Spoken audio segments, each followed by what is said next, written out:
gentlemen, please rise if you are able and remove your caps for the performance of tonight's national anthem. Here to perform the Star-Spangled Banner is Mary Chapman. Mary loves her family, God, and country. She is a worship leader and currently working with teens at Central Oregon's Rimrock Trails.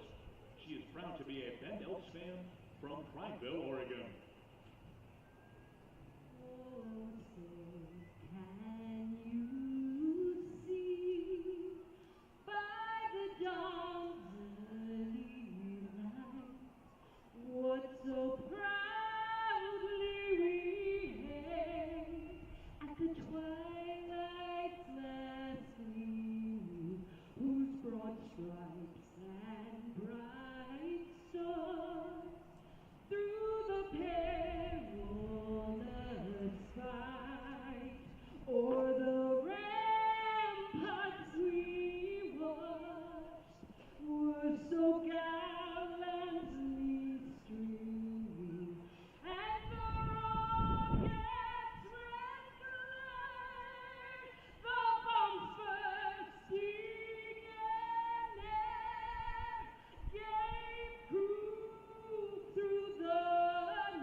Here to throw out tonight's first pitch is Jacob.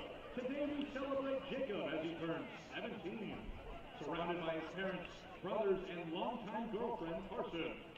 Jacob makes this special day with the Bend Elks as a soon-to-be senior at Central Christian School in Redmond. Jacob is not only a lettered student, athlete in both soccer and volleyball, but also an honor roll student. Now let's see what you got.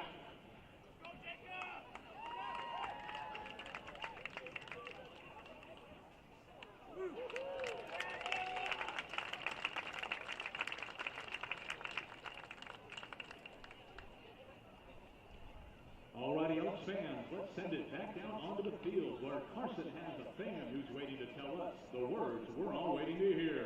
That's right, Dom. That's right, Elks fans. I got Cal and Brooks here. They're going to get us started tonight. Here we go, fellas. We got to do it one more time. Nice and loud. 1, 2, 3. Let's go, Elks.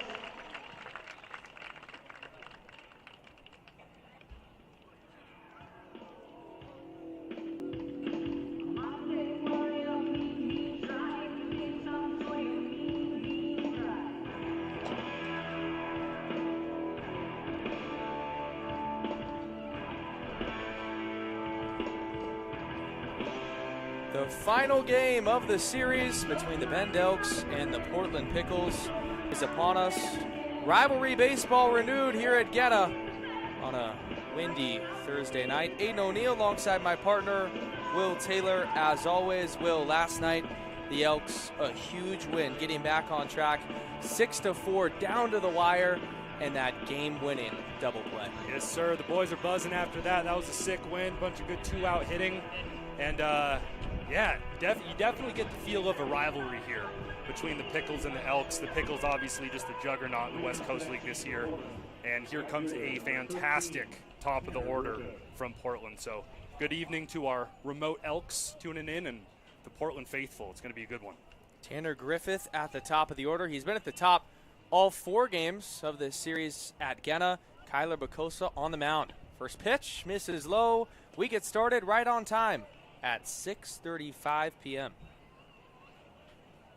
Bacosa 5-0 with a 3.22 ERA and 30 2/3. He's been great for these Elks.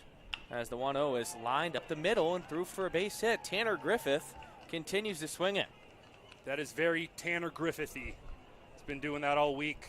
Just, again, not hit crazy hard, just all over that fastball in the middle of the zone. Placed it perfectly. A lot of hits that direction last night. And the Pickles on the paths early. And it's Joey Wright stepping up. He's in that batting title race with Jace Miller on the Elk side. It's Wright, Otis, Glasgow after Griffith, then Schleikart, Williams, Castillo, Gilmore, and Stroop rounding out the lineup. Pitch almost squared a bunt, pull back, and take outside. Well, Kyler Bacosa recently committed to San Jose State, but as we kind of talked off air, was at a really solid D3 at Redlands and put up some good numbers. Yep, just goes to show you the lack of significant margin between a lot of high-level D3 and Division I baseball. I mean, this guy's throwing good velo, especially for summer ball. He's in the low 90s already today. 1-0. Fastball skied to left center field with some carry, but it's in the park. Miller's moving over in center. He reaches up in the windy sky and will make the catch for the first out. Yeah, got good wood on that ball, 93 off the bat, but with how high he hit it, you see that flag in left center blowing straight in from left center. So pretty similar to last night. Despite the elevation, this is going to be a pitcher's ballpark, at least for the first part of the game here. A lot of lightning pregame as well. That's something to watch. The only way we can really get a delay here at Ghana is with that lightning, with the entire infield being AstroTurf. This is now Tony Otis. Bacosa comes home. Griffith is on the move. Called a strike to throw down his second. One hop sniff and then kicks off the runner in Griffith into the shallow infield, but it's a stolen base. Great throw right there, but Griffith just had a great jump, kind of stole that base off the pitcher right there. Great base running from the Pickles early. That's Griffith's 7th stolen base of the summer. The Pickles will run a lot. They'll manufacture runs, and they play almost the pesky-like baseball where they're always going to hang around, and you've got to play clean defense. 0-1. Fastball misses low at 91, just a hair. Otis was in there not yesterday, but in game 1 of the series of that day, and he had an RBI double. Been in that 3-hole a lot of this season, batting .313 entering this AB. 1-1, 1 gone, runner in scoring position here in the first. Misses just down at 89. Yeah, pretty tight professional zone from our home plate umpire so far. It's been pretty solid. Couple balls just missing by a couple inches. That one obviously down quite a bit, but hitters count here. Yeah, opportunity. Bacosa's got to be careful. You got Glasgow on deck and open base. Can stay on a corner with Batanco. 2-1. Goes to the breaking ball. Called a strike.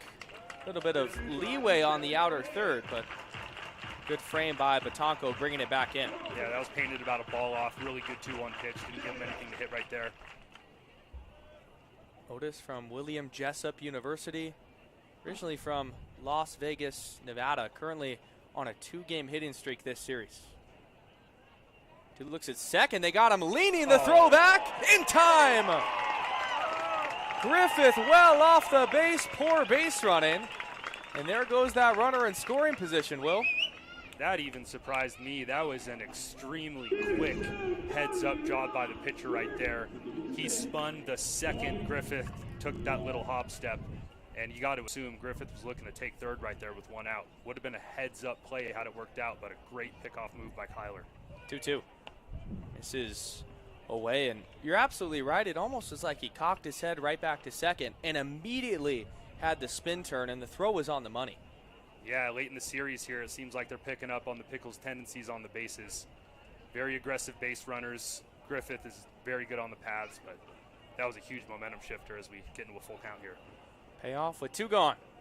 Fastball, got him swinging. So Kyler Bacosa, after Tanner Griffith reaches on the leadoff single, he gets the second on the stolen base, picks him off, and then punches out Tony Otis to end the frame. We'll go to the home half of the first, a 0 for the Elks. The Bats coming up after this on Bend Elks YouTube.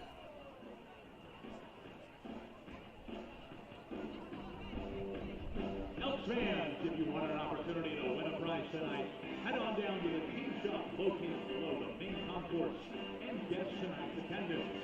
The fan with the closest guess to the actual attendance will win a prize, and the winner of the contest will be announced after the end of the event.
Leading off tonight's game for your Elks, second baseman. Elks coming up here in the bottom of the first. Thank you all for joining us. Makoa sniffing, he's back in the leadoff spot.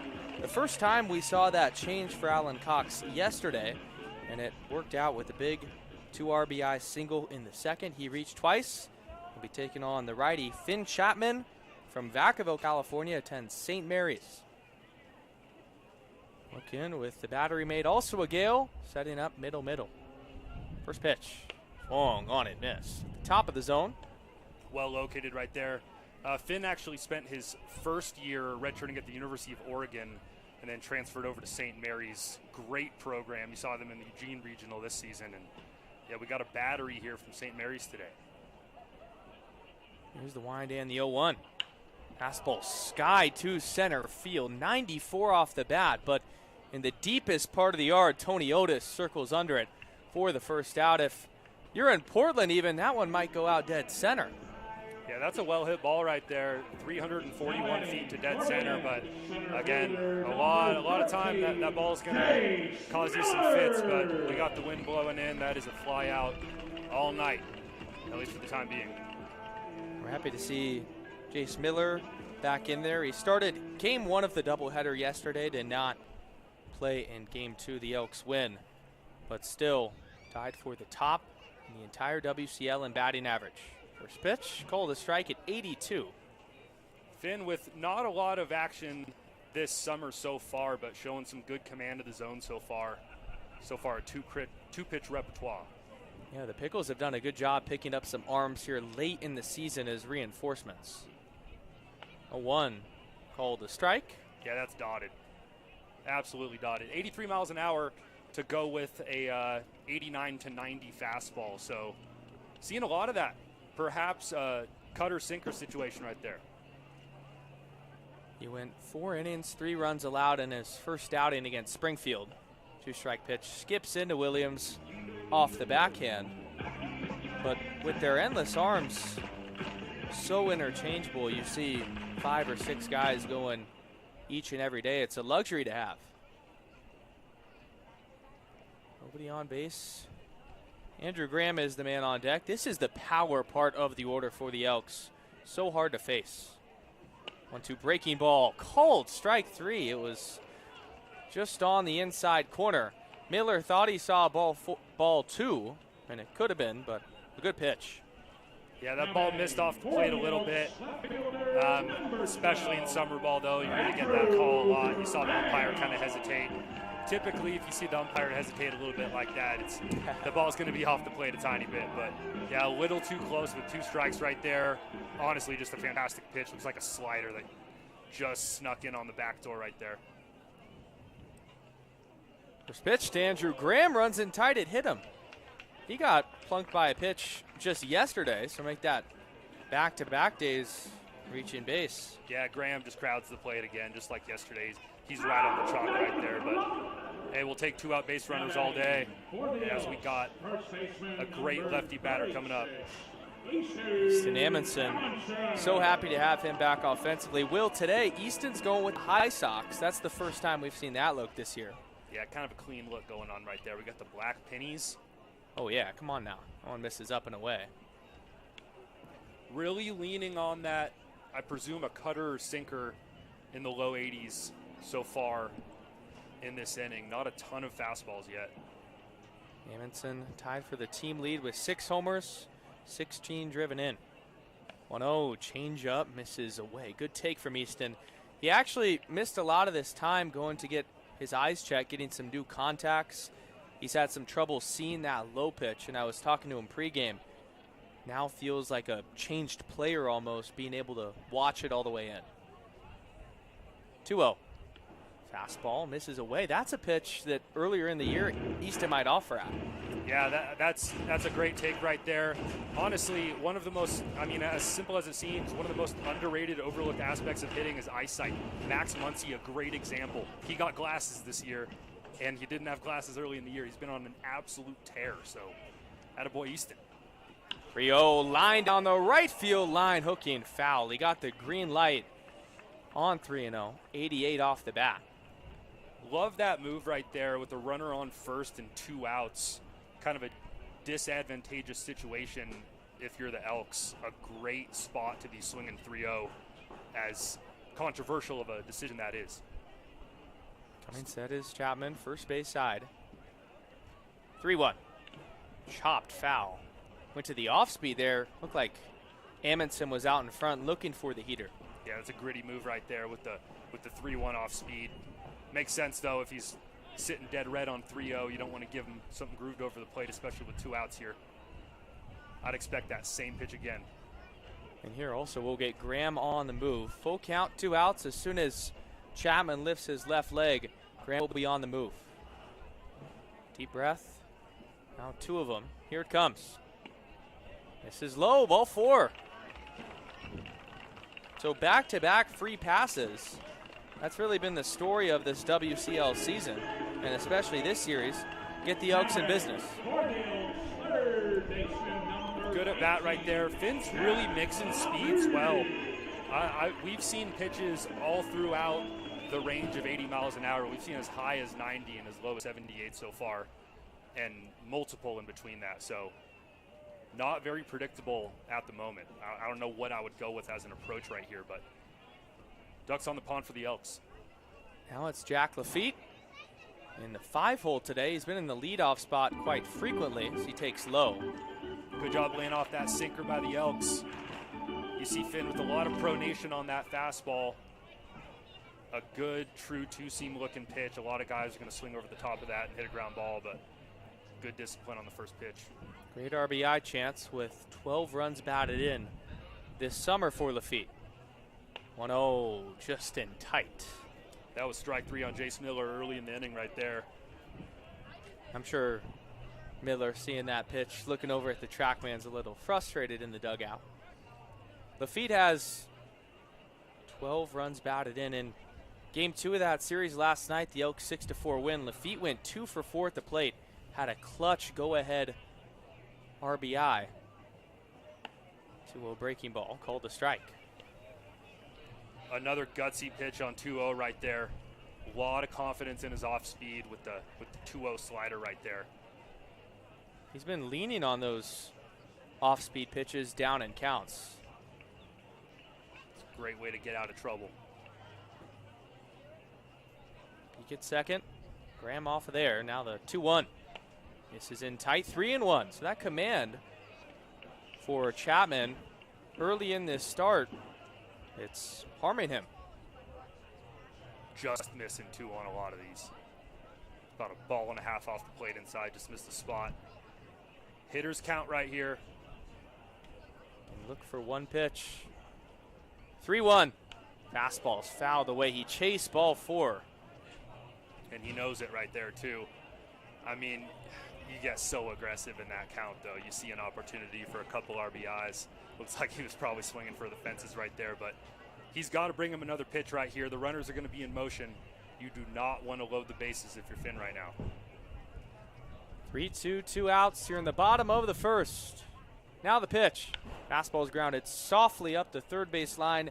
Gloved by Glasgow in foul territory. We'll do it again. I don't know how that did not break his bat. That was a fantastic pitch. Sinker in on the hands, just painted the inside corner right there. Good job fighting it off, and we're going to reset. And that's exactly what Chapman's looking for with that pitch is the ground ball. It just ended up going foul. Yeah, a lot of the time you're going to get a guy to swing under that as well, or even lock him up for strike 3, but really good defensive swing right there. Now the payoff. Swung on and missed. Strike 3. That completely broke down the swing of Lafitte. Dotted again. Really good slider. That might have been strike 3 looking, even if he didn't swing. Another gutsy off-speed pitch in a 3-ball count right there. Great job getting out of some trouble early. So 2 strikeouts for Finn Chapman and 2 free passes, but he gets out of it. We'll go to the second, still tied 0-0, and we're back right after this.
Back here for the top of the second inning. All tied 0-0. The rain's starting to fall down as fans are evacuated, get under cover. Fortunately, with this turf field, though, we're going to continue to play baseball. 4, 5, and 6 coming up after the Pickles went down in order. First pitch, misses high. Just missed high right there. Yeah, the rain is coming down hard right now, but here in Central Oregon, it can really come and go pretty quick. If we were in Portland right now, this would kind of be a death sentence because you get that just blanket of gray that just takes over and rains for about 8 straight hours. 1-0's chopped high up the middle. Solano's going to die, but he has no play. Both middle infielders were shaded to their respective sides, so that one only hit 80 off the bat high in the air. An easy knock. Yeah, we saw about 3 or 4 of those last night, just seeing eye singles that, you know, the only chance you have at an out right there is the pitcher gloving it, and he just aggressive follow through, didn't have a chance at it. And now the Pickles in good shape with their WCL leading hitter in homers and RBIs, all-time single season record holder in Josh Schleichart, recent commit to the University of Oregon. First pitch, high and in tight. Schleichart had a duck underneath it. And yeah, Will, another outstanding day for him yesterday. In game 1 of the doubleheader, a double, a 2-run home run, just a frozen rope to left, and then reached 3 times in the second game with a pair of singles. I hope this rain isn't going to cause issues with command. That ball sailed bad on him. One was well outside. Another one that was not close to the zone, and Bacosa's asking for another baseball right on cue. Yep. Those baseballs get slippery fast, and with the recent discouragement of spider tack and pine tar, sunscreen and rosin on your baseball, I mean, he doesn't have a lot of control up there right now with the rain coming down. It has lightened up a little bit, but fresh baseball should help him out here. Hitters count for slide card have to be careful. 2-0 goes to the off speed. It's called a strike. Yep. That's a great pitch right there. Again, with a really dangerous hitter like Schleikart, you do not want to groove him a 2-0 fastball right there. Great pitch. He was clearly sitting on the fastball. But you got very interesting situation with 2-1. What is he going to bring him here? Fastball's popped up and out of play. That's a great location in on the hands to a dangerous hitter. Yeah, Josh gets thrown inside a lot. I mean, with those really strong power hitters, they're going to be able to cover the outside part of the plate really well. He crowds the plate. You see that back foot very close to the chalk line, front foot as well. He's going to get pounded inside because that's your one chance of kind of beating those fast hands. Elks in their all-black pinstripe uniforms tonight. Pickles with their green tops, gray bottoms, and then everyone wearing the high blue, gray, and white socks. These numbers for Schleikart are just flat out ridiculous. 331 average, 17 homers, and 60 driven in. Runner's going to go 2-2, misses high, or he bluffed it. Hit him on the bill of the hat. Wow. Just missed in tight. Glasgow bluffed the steal from first to second, and then the pitch once again, felt like it might have slipped out of his hand. Yeah, and just to show how much, again, it really seems like Josh gets pitched inside a lot, but he crowds the plate like crazy. I know Josh, he's a fantastic dude. That ball registered on TrackMan very high above the zone, but that is on the inside corner of the plate, actually, and grazed the bill of his helmet right there. And honestly, not a terrible situation for the Elks. You get their most dangerous hitter to first base safely without further damage. Especially in a moment like this, you expect the bunt, they get it down. Bacosa's going to come off the mound, field it, go to third with the throw. Lafitte can't catch it. The throw wasn't that bad, but Lafitte tried to make the stretch to his high left shoulder and couldn't squeeze it. That's a big momentum shifter, huge opportunity with a pretty firm bunt back to the pitcher and a fantastic play to get rid of that quickly. And honestly, he made a pretty good throw on it, just kind of clanked it right there at third. Ball was coming in pretty quick, and now we are in a dangerous situation with the rain coming down. Suspect command on the baseball with control issues potentially with the rain, and bases loaded, nobody out. First pitch to Luis Castillo, well out in front of the off-speed at 79. Castillo yesterday in game one had the hardest hit ball we've seen this season in the West Coast League, 109 off the bat. 6 homers and 22 runs batted in. 0-1. Goes downstairs on the breaker. Count moves even. 2 straight sliders. I really like it, especially when you have the spitting image of Aaron Judge in the box right now. 6'5", 230-pounder. It's hard to imagine Aaron Judge is significantly larger than this man. Swung on and missed out in front again. Yeah, just to put that all into perspective with the professional athletes, Judge being 6'8", listed at 6'7", 280 pounds. On a baseball field like this, it would make everyone else feel quite tiny. I'd bet my life savings that he's going to get another breaking ball right here. Heavy dose of it thus far. Pitching for the strikeout. Goes up on the fastball. Interesting. And that heater command has not been there. I would have lost my life savings. I'm surprised. I mean, a tall hitter like this, I'd still be a little weary to throw that. He can easily go up and get a ball up in the zone like that. Potentially a good opportunity for pitch tunneling. I'd expect another slider in the dirt. 2-2. Got him swinging, and he goes to it for the first out. That's huge. Now you're a ground ball away of getting out of the inning, but still a threatening situation for Portland right here. Another issue with the rain right now on artificial turf. It soaks up the rain pretty well, but if you've played on artificial turf before in the rain, you know the ball takes on a new life when it hits the turf. It almost creates an illusion on a ground ball that the ball actually picks up speed after that first bounce. So potentially a tricky situation for fielding ground balls. Xavier Gilmore, the batter, he'll slash it foul just above the Pickles dugout. Corner infielders and Lafitte and Amundsen are creeping in, while Solano at short and Sniffin at second are playing back to turn 2. Really good job commanding the zone right now with the rain coming down. That is no easy task. A lot of pitchers fold in this situation. It's tough mentally as well. A one heater. Called a strike. Late call from our home plate umpire tonight, but dotted on the black. Not received very well, so that pitch is going to look like a ball. On TrackMan, that is a strike. That's a really good call by our home plate umpire. 91 miles an hour. Just split the bottom of the zone right there. 0-2. Fastballs flared to Solano on one hop. He goes to second with the throw, and a run's going to come in to score. Yeah, definitely not your stereotypical double play ball right there.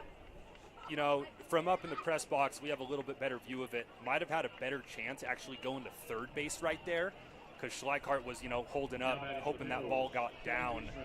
I kind of thought for a second the third baseman would have a chance at it in the air, but yeah, ball just not hit hard enough to turn 2 on, and the Pickles capitalize early and get a run there.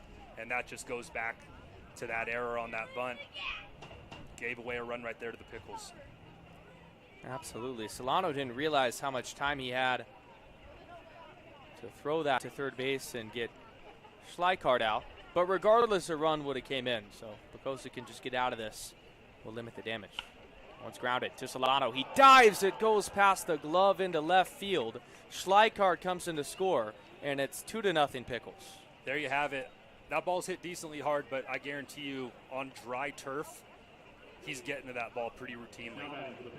On wet turf, those ground balls just do not slow down whatsoever. Friction does not do its thing, and that 94-mile-an-hour low liner snuck through into left field for a clutch 2-out RBI single, and the Pickles on top, 2-0 here in the second inning. Grafton Stroop has immediately made an impression with these Pickles. That's RBI number 5. He's hitting the ball hard everywhere. So first and second with 2 outs. First pitch to Griffith is sky down the left field line. Trailing foul. Graham gave it a look. And you can tell the outfield grass is getting wet out there. Graham just kind of trudging through the grass as he tries to get to that ball. Your cleats can feel like cement blocks when they get wet in that grass out there. Griffith has just been placing the ball where the defense isn't. Showing so many talented qualities as a hitter this series. 0-1 is grounded foul near the Elks dugout, and now Pickles is 1 pitch away. Great breaking ball at the bottom of the zone right here. Love the aggression at the plate.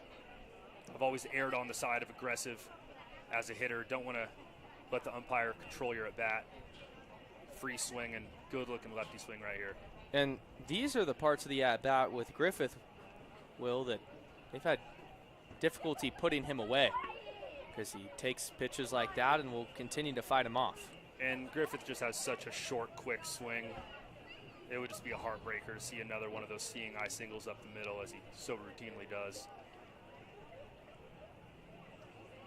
1-2, 2 outs. Runners on first and second with 2 gone. Already 2 in here in the top of the second. Peek back at 2, now another, and the pitch. Fastball's grounded foul up the first base line, and Griffith continues to fight.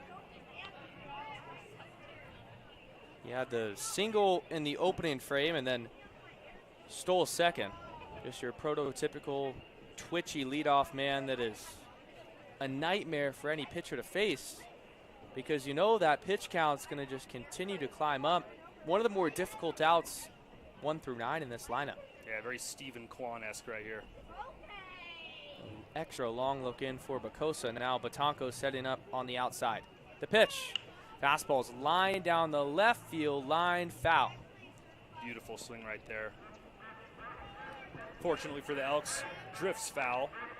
Again, a great job of commanding the zone with the rain still coming down here at Vince Gunness Stadium. It's pretty light, though, as a lot of the fans have returned to their seats. Not an umbrella in sight. There's the wind picking up as well. That'll be tough for the outfielders, going from left to right. 1-2. Misses low. It squirts past Batanco. Both runners will move up. And now, Elks got to worry about the crooked number. You're going to want a new baseball there. That thing's going to be covered in water. And now you have 2 runners in scoring position with a great contact hitter at the plate. This inning's getting even more interesting. A great opportunity for the Pickles to blow this one open early. It's Gilmore off of third, Stroop off of second. Open base at first for Bacosa, so can still stay on a corner. Long pause. 2-2. Change up. Grounded up the first base line, and he just won't go away. Man, that pitch is striking out a lot of hitters, including myself right there. That is a beautifully located off speed below the zone on a 2-2 count, and Griffith just fought it off again. Very frustrating as a pitcher to see that happen. I don't know what you throw him right here. I'd say elevate a fastball. Fastball misses down. Instead, it's a full count. And Will, in today's baseball game, when power and a lot of extra base hits is glorified, seeing guys like Griffith, and you mentioned Stephen Kwan still succeeding, it's tough, but they're doing it. Absolutely, and there's still such a market for it. You just check swing on a pitch down there? and away. You want gotta to appeal that down. You gotta ask, yep. Says he did not go. That looked like he was awfully close at going around. That was pretty 50-50, but I think that's a good call. I don't think he crossed the plane right there. Gritty at bat by Griffith right there. But yeah, there's still, like I was saying, a huge market for that contact hitter. You see him sprinkled all over professional baseball, especially in the minor league ranks. It's just, you know, the home run gets the press. With MLB trying to grow the game, they're really emphasizing their power hitters. But yeah, it's not uncommon for a guy to be hitting 250 and still, you know, be one of the better hitters in the league in terms of runs created. Joey Wright will take down and outside. On that appeal, too, only having the two-man crew is so tough because when you're right behind home plate, that's really difficult to overturn. Absolutely, yeah, that's tough to see, but from what I could tell up here, I think they made the right call. But down 1-0 early with the bases loaded, tough situation here. Misses down, now 2-0, and Pickles has nowhere to put him. This has got to be a strike.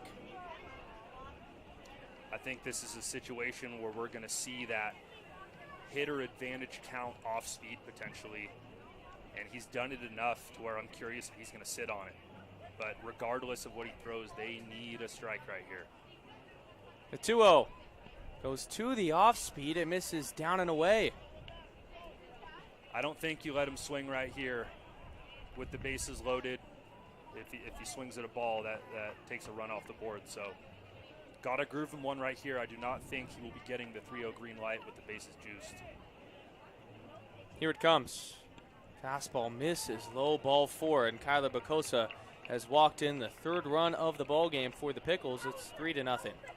Yeah, that's tough with not good conditions as a pitcher right now, but this is a really important situation with the heart of the order up where you can't let that mentally affect you. This is now the new most important at bat of the game. We'll see if Kyler can bounce back and make a big pitch right here. Vince Otis, his first time through, he punched him out. So the fastball down and away, and you can see him after each pitch wiping his hand right below that bend gold across the black pinstripe jersey just to get a new grip on it. And throwing in rain for this long, it's tough because, like, your jersey starts to get wet. Your pants start to get wet. The rosin bag starts to get wet. There's decreasing resources of what you can go to. 1-2, down and away. And we're now creeping up on 6 straight balls for Kyler Bacosa, and this is forcing Jeff Brown's hand to go out there and have a chat. Yeah, and for the Pickles, your pitcher's in the dugout right now staying dry. So this is a really unfortunate weather shift for the Elks, and it's paying off for the Pickles right now. Bases still loaded. First-year pitching coach Jeff Brown, he's been getting some good efforts out of his arms. The big effort was last night. Eric Pajunas, starter, going all 7 innings and winning it in the fashion that the Elks did. You would hope that it meant some momentum coming into today, but although it's early, it's been quite the opposite. Yeah, if the rain keeps up, you know, this is going to be a long game, and potentially a lot could happen here. But, yeah, just some stuff that kind of out of the Elks' control right now that's affecting them with the quick turf, with the slippery baseballs. So 2-0. Fastball misses away. Now 7 straight balls for Bacosa. He's not a guy that usually has a lot of command issues, but here another opportunity where there's nowhere to put him. The 3-0. Fastball is called a strike. That'll at least settle him in. Yeah, you got to take a deep breath right here. This is a situation where the heart rate can really get going. You got the bases juiced already. A few runs have come in this inning. You just got to settle down, tunnel vision, really focus on this batter. Huge pitch right here. 3-1. Fastball misses outside, ball 4. That's back-to-back at-bats with an RBI walk, and the Pickles are on top 4-0. 3 walks this frame, Will, as well as a hit by pitch. Yeah, you look back again on that bunt in this inning. We could have been out of this inning quite a long time ago, and this is getting increasingly more dangerous for the Elks as the Pickles are at the meat of their lineup still. Fastball misses high. It's now Bryson Glasgow, who singled in his first at-bat that came in this frame. This is his second time batting in the second inning. Bat all the way around. Josh Slikart looming on deck. And the Bend bullpen urgently getting going right now.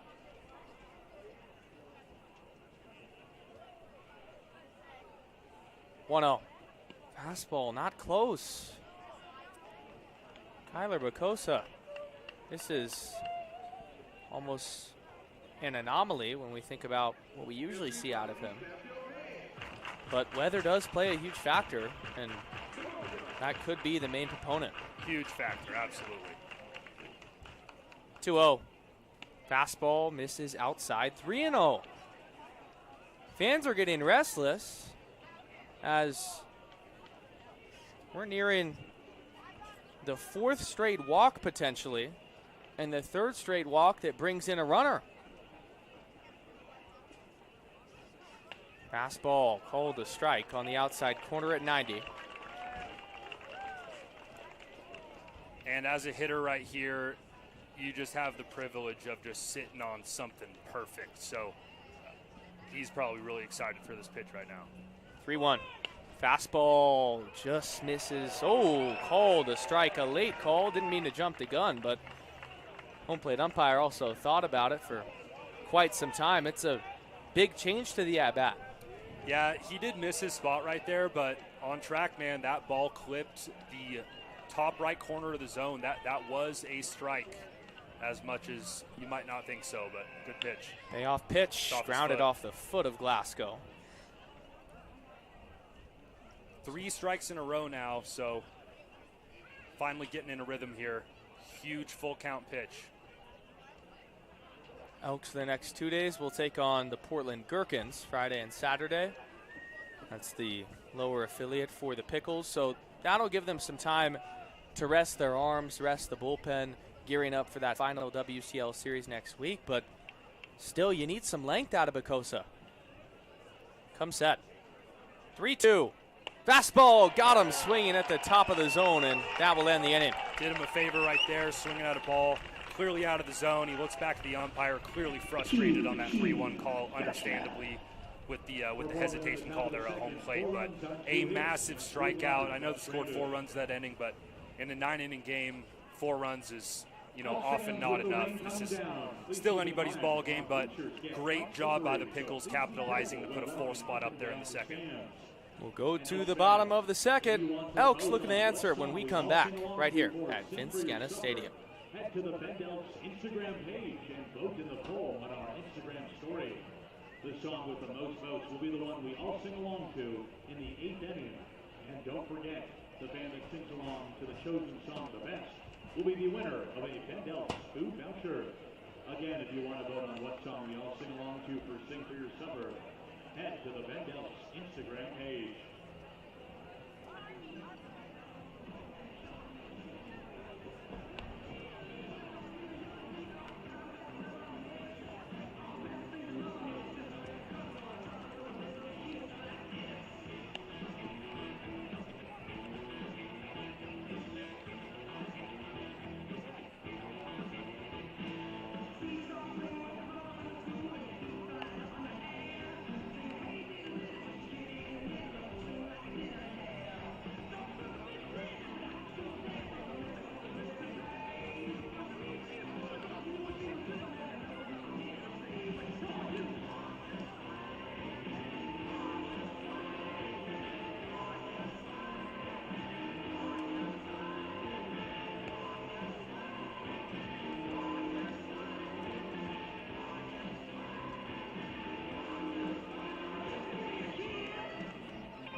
The bottom of the second for the Elks. Designated hitter number... Bottom of the second inning. Back here in beautiful Bend, Oregon. It's a little bit of a rainy day today, but still playing baseball. The Pickles a 4 spot in the second. Elks looking to answer against the righty Finn Chapman. It's Ryder Manali stepping in from the left side. First pitch, grounded on 2 hops. Tough hop for right at short. He'll throw to first. Just got Manali, and there's 1 gone. Yeah, you see that hop right up on him with the wet turf right there. Good job of staying in front of that ball and getting that tricky, quick hop. That ball's hit pretty hard, though. 95 off the bat, straight to the ground. An early out. So now it's Brody Batove. This is Batove's last game as a Bend Elk. We've had an outstanding time having him here, but a lot of guys have to do, go back to school. First pitch changeup called the strike. Last night, Will, Batove had that huge swing to left center field, the 2 RBI double that gave the Elks the lead late, and they never relinquished it. Yeah, that was the game winner, and right on cue, the rain stops for the Pickles as they go out on defense. 0-1. Changeup runs well in tight. Batove from Toronto, Canada, and coming sophomore at Indiana University, going to be playing in the Big Ten. Batting .263, no homers, 15 driven in. 1-1. Swung on and missed. That's 3 straight changeups, and Batove hasn't adjusted. Yeah, he's got a slower off speed and a bit of a firmer off speed right there. Not sure which is which. That's that cutter situation at 84 right there. Got him on the 1-2. He went right back to it at the bottom of the zone. That's Batove's 33rd strikeout of the summer. And there's 2 gone. That could be a splitter as well. That's a very nice pitch. Caught the zone, but just caught Batove out in front right there. To put this game in perspective a little bit, the Pickles have their spot in the playoffs secured. One of the better regular seasons in West Coast League recent history at currently 38-9 on the season. And for the Elks, this game is very, very important. Their magic number now down to 2 with 4 league games remaining. Each one of these you zero in on trying to get it done. Breaking ball, called a strike at the top. So far this inning for Finn Chapman, he's been on another level as far as commanding all his pitches. Yeah, great job. He hasn't got a lot of innings so far this year, and he hasn't necessarily done sparklingly well, but looking really good early in this ball game. A 1 half-hearted attempt. Was in between swinging and not, and he opted for the 60% swing. Yeah, really aggressive, just really selling out for the fastball first time through the order right now. Would love to see the Elks see a few more pitches right now and try to get a better approach down. 0-2 with 2 gone. Fastball's popped up and out of play. Again, just a huge swing on 0-2, selling out for the fastball right there. He did get a pretty good pitch to hit middle, high part of the zone, but just under it.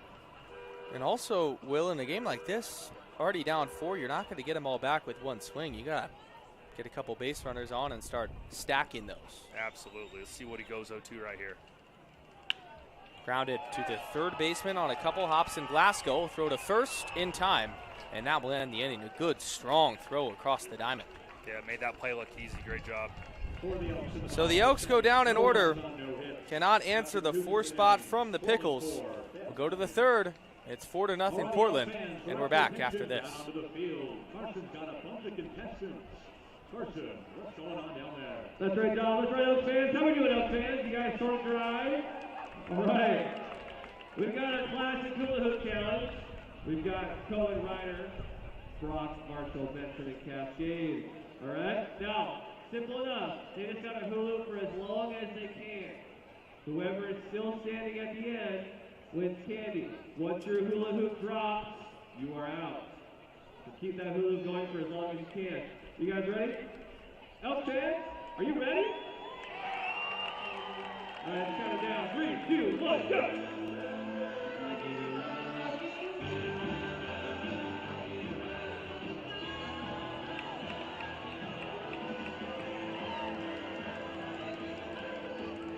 We got 2 left, 2 left, 2 left. Wow. Come on, Elks fans. Cheer them on. Give us a minute. Pretty good. Countdown from 10, 10, 9, 8, 7, 6, 5, 4. Oh, man! Tough loss. Hey, give it up for our hula hoop contestants out there. Good job, guys.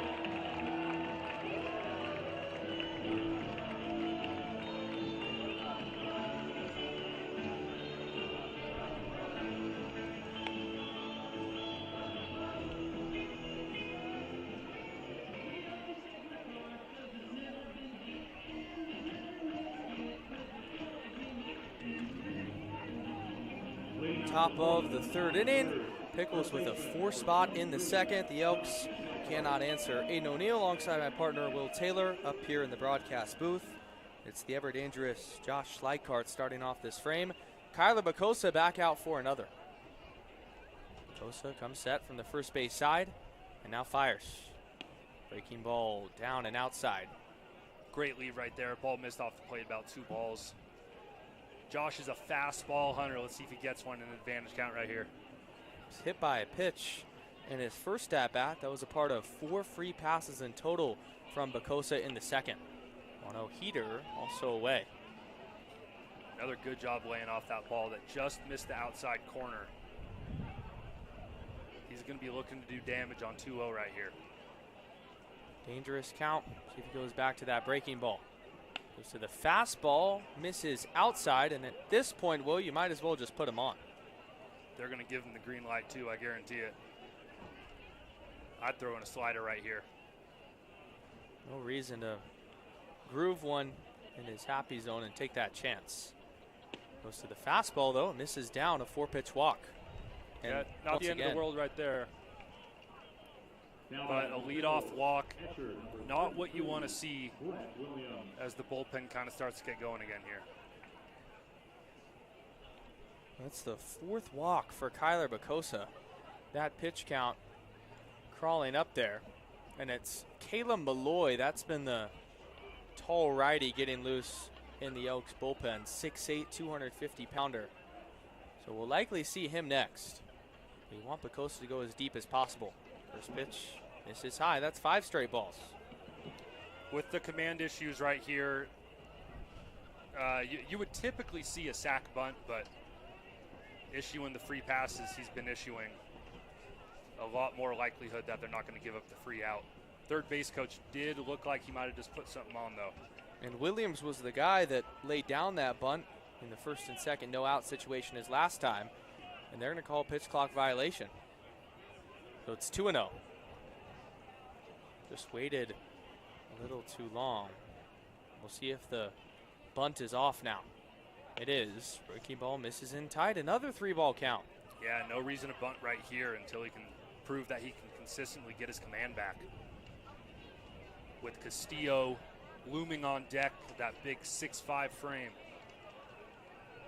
Have to be careful. Schleikart's got some speed off of first. He'll stay put. Fastball called the strike on the outside corner. Just painting the black. Bacosa recently committed to San Jose State after last year being at the University of Redlands. He's had some walk problems this year, but nothing to this degree. 3-1. Up and in tight, ball 4.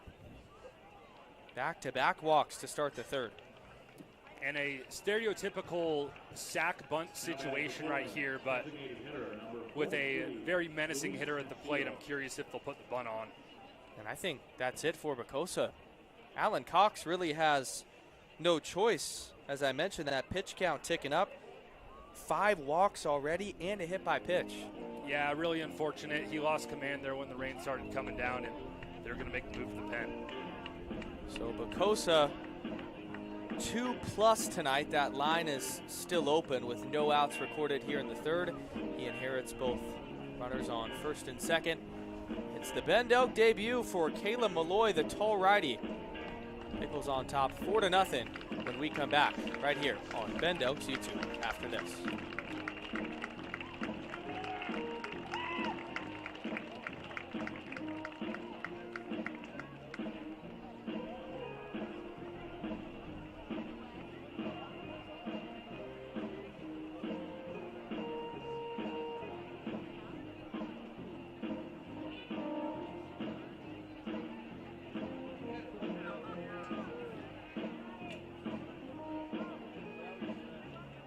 pitching for Ben, number 46, Caleb Malloy.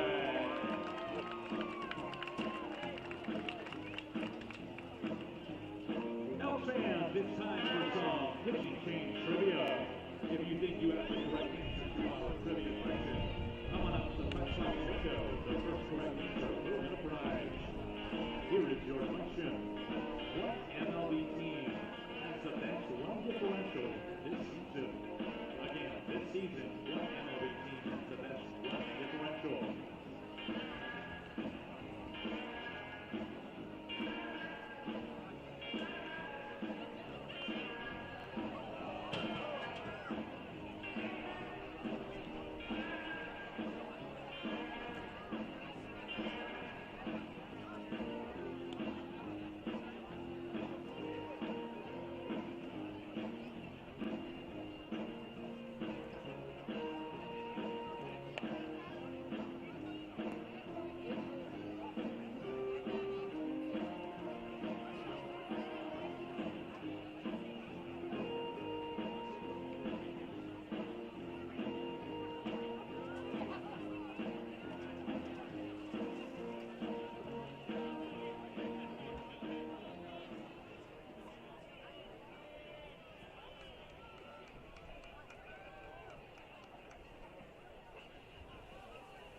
Back here in the top of the third inning, Pickles have runners on first and second. Nobody out. New arm out there, Caleb Malloy, just at Western Oregon University this past season. 6'8" frame, and Castillo's going to square to bunt. Cannot get it down. Snap throw down to second. Kicks off the glove of Solano. Schleikart got off there quite a bit, but was able to reach safely. He looked pretty uncomfortable bunting that ball. That was in the zone, and it's like when he whiffed at it, he tried to pull back, but it was a little too late there. I think they're going to make him bunt right here. I think they'll put it on again. It's just despite how kind of awkward he looked right there. That's what the Pickles do. Small ball, pops it up, out of play. And wow, almost got in the press box right down in front of us. I should have had that ball. Man made a play. And hold on now. Are they calling him out? I'm unsure as to what just happened. I think Mags, the Portland manager, is also unsure. They are calling Castillo out.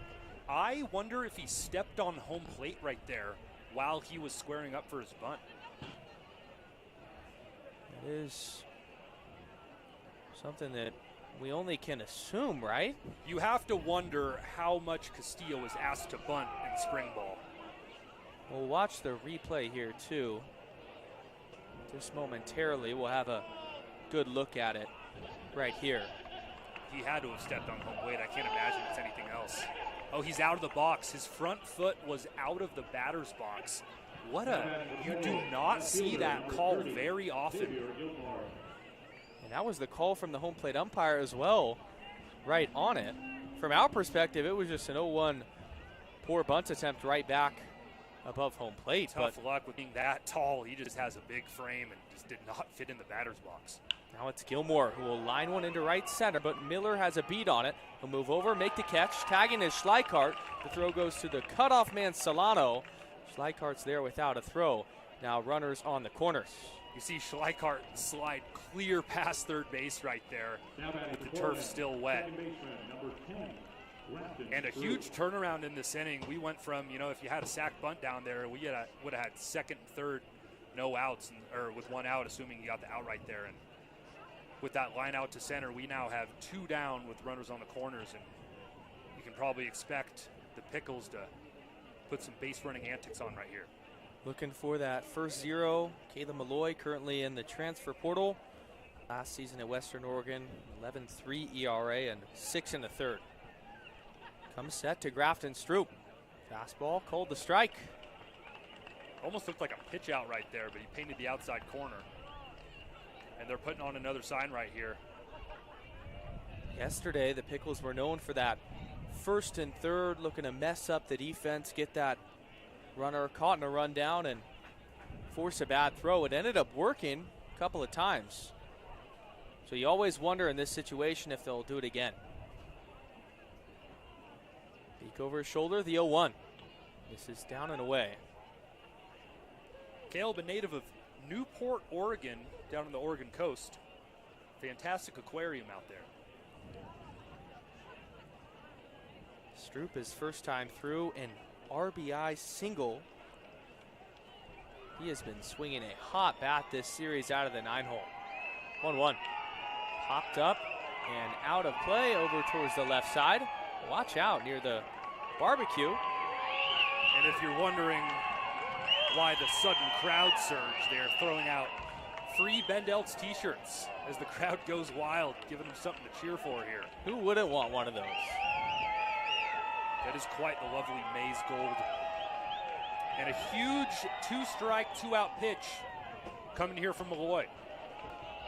1-2. Fastball misses in tight. He goes to the backstop, right back to Batanco, but he didn't cover in time.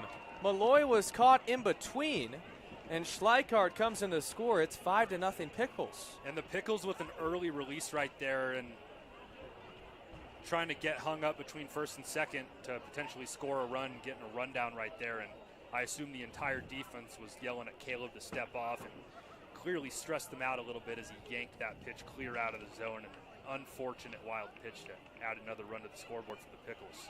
There's that first and third madness that the Pickles continue to ensue. 2-2. Yeah, up and away. Even though that base running play did not go as designed, it created some havoc, did just enough to disrupt it right there. So you look up there, it's already 5-0 in the third. Yes, a lot of game left, but with the Pickles being 38-9, they can't get too far behind. Peek back at 2. Now 2 looks and the payoff. Well, outside, ball 4. And there's just not, honestly, a lot the Pickles have done offensively to really deserve 5 runs to this point. A lot of free passes, a lot of seeing eye singles, only 3 hits so far. Just a lot of gimmies from the Elks so far early in the game. 3 walks last inning as well as a hit by pitch. And then 3 walks this frame. So it's the same story repeating itself. And Griffith will take a strike, man at the top of the order. But simply, it's the same with errors in the field. You walk enough guys, it's impossible to recover. 1,000%. Griffith already getting up for his 3rd at bat of the game here in the 3rd inning. Not what you want as a Bend Elk. 0-1 just misses low at the base of the zone. Fans wanted that call. Griffith this game has reached twice, a single, and was one of those 6 walks. 6 walks in 2.2 innings.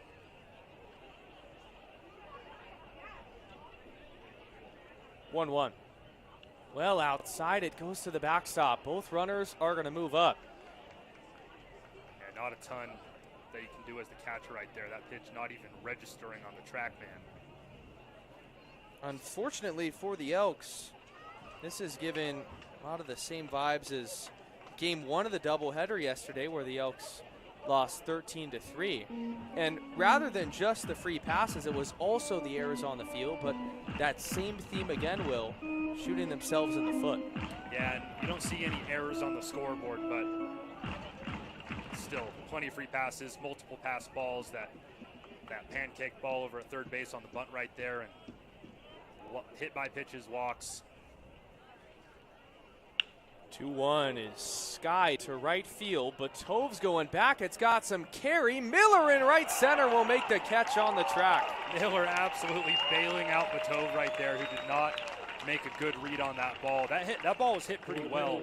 Griffith looking at it admiringly out of the box, and that ball made it all the way to the warning track here at Genna.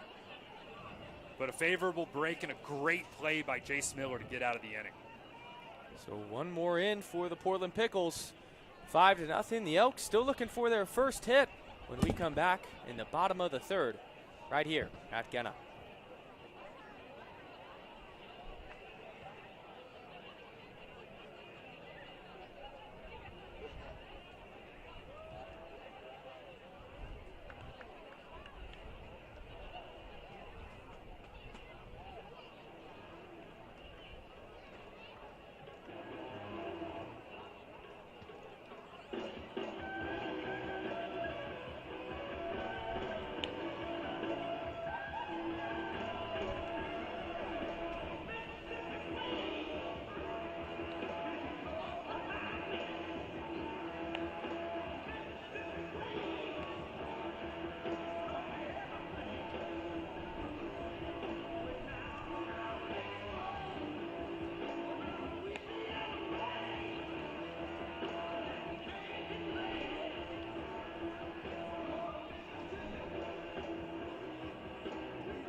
Bottom of the third inning. Back here in Bend, Elks trail 5-0. First pitch to Benji Solano's chopped up the first base line. It's Solano, Sniffen, and Miller due up. 9-1 and 2. Very lopsided affair so far. Pickles taking advantage of the Elk mistakes. Here's the wind and the 0-1. Up and away for a ball. Solano has been swinging a much better bat lately, known for that outstanding defense. In game 1 of the doubleheader, went 2 for 2. 1-1's popped up and out of play. A souvenir. Chapman still with great command going into the third inning right here. And with, you know, if you're the Elks, with not a lot of action on the bump for him this summer, this is a guy you would hope to get to, but Chapman is absolutely cruising so far. Peek in, a deep breath from the first base side, and the 1-2. Chopped foul. Good fight him off from Solano. Didn't know where the ball went. I don't know if Solano thinks he hit that. Well, nonetheless, it's a foul ball, and we're going to reset at 1-2. And from Chula Vista, California, attends Cal State San Bernardino. Has established himself as a fan favorite here in Bend. So you hear that little extra cheering whenever he comes up. 1-2 breaking ball, slash foul. Good job staying on that breaker right there. Stayed in the zone a long time. That was a great pitch by Chapman. That would have been strike 3 if he didn't swing. This does feel like it has the makings of an Elks fight back and get some momentum going. Only a matter of time. Shift to the pull side. Stroop deep in the 4-hole. 1-2 breaking ball, called strike 3. A pearl of a pitch on the outside corner. Yeah, that's just gorgeous. Backdoor slider. I mean, there's not a lot you can do right there except for fight that off. That's a great pitch. 4 strikeouts already for Finn Chapman. 2 have been swinging, 2 have been looking. And we're back to the top with Makoa Sniffen. Chapman out there proving himself. Great start so far. He's looking really good. First pitch, big curveball, misses high. Makoa Sniffen has been absolutely outstanding offensively for these Elks. Second in the entire WCL, only to Josh Schleikart in RBI. 1-0 curveballs crushed down the left field line. It's fair. Oh no, that hit the line. Johnny Kemp, the third base coach, was looking right at it, and I'll be honest, Will, I saw it from up here. I thought that was a fair ball, folks. Man, oh man. That is a tough break. And it's tough a lot of times to tell up here in the box. We had a good view of that. We had a very good view of that. A double taken off the board for the Elks right there. That was 102 off the bat from Makoa Sniffen. Absolutely hammered. He loves those hanging curveballs inside. Yeah, that one was hung for sure. 1-1 goes to it again. That one more at the top of the zone, just fouled straight back. He put some oomph on that. At 81-mile-an-hour slider right there, a little bit more of a cutter. It's actually a tough pitch. Kind of really got in on him right there. Sniffing his first time through, flew out to the center fielder Otis, who barely had to move. Wind and the 1-2. Just got a piece.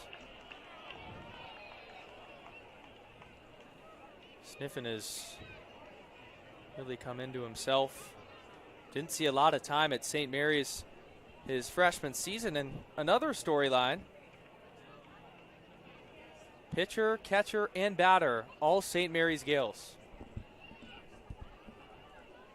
1-2 heater misses inside. Looking a nice at bat. Chapman showcasing a couple different off-speed pitches. Looks like he has a bit of a firmer slider and perhaps a slower curveball. Sniffen asked to protect once more. 2-2 breaking ball is grounded softly to Stroop, who picks it on a tough one hop and throws to first for the second out. Well located 2-strike fastball right there, right in the upper left quadrant of the zone. Jammed Makoa right there. Good pitch for 2 quick outs for the Pickles.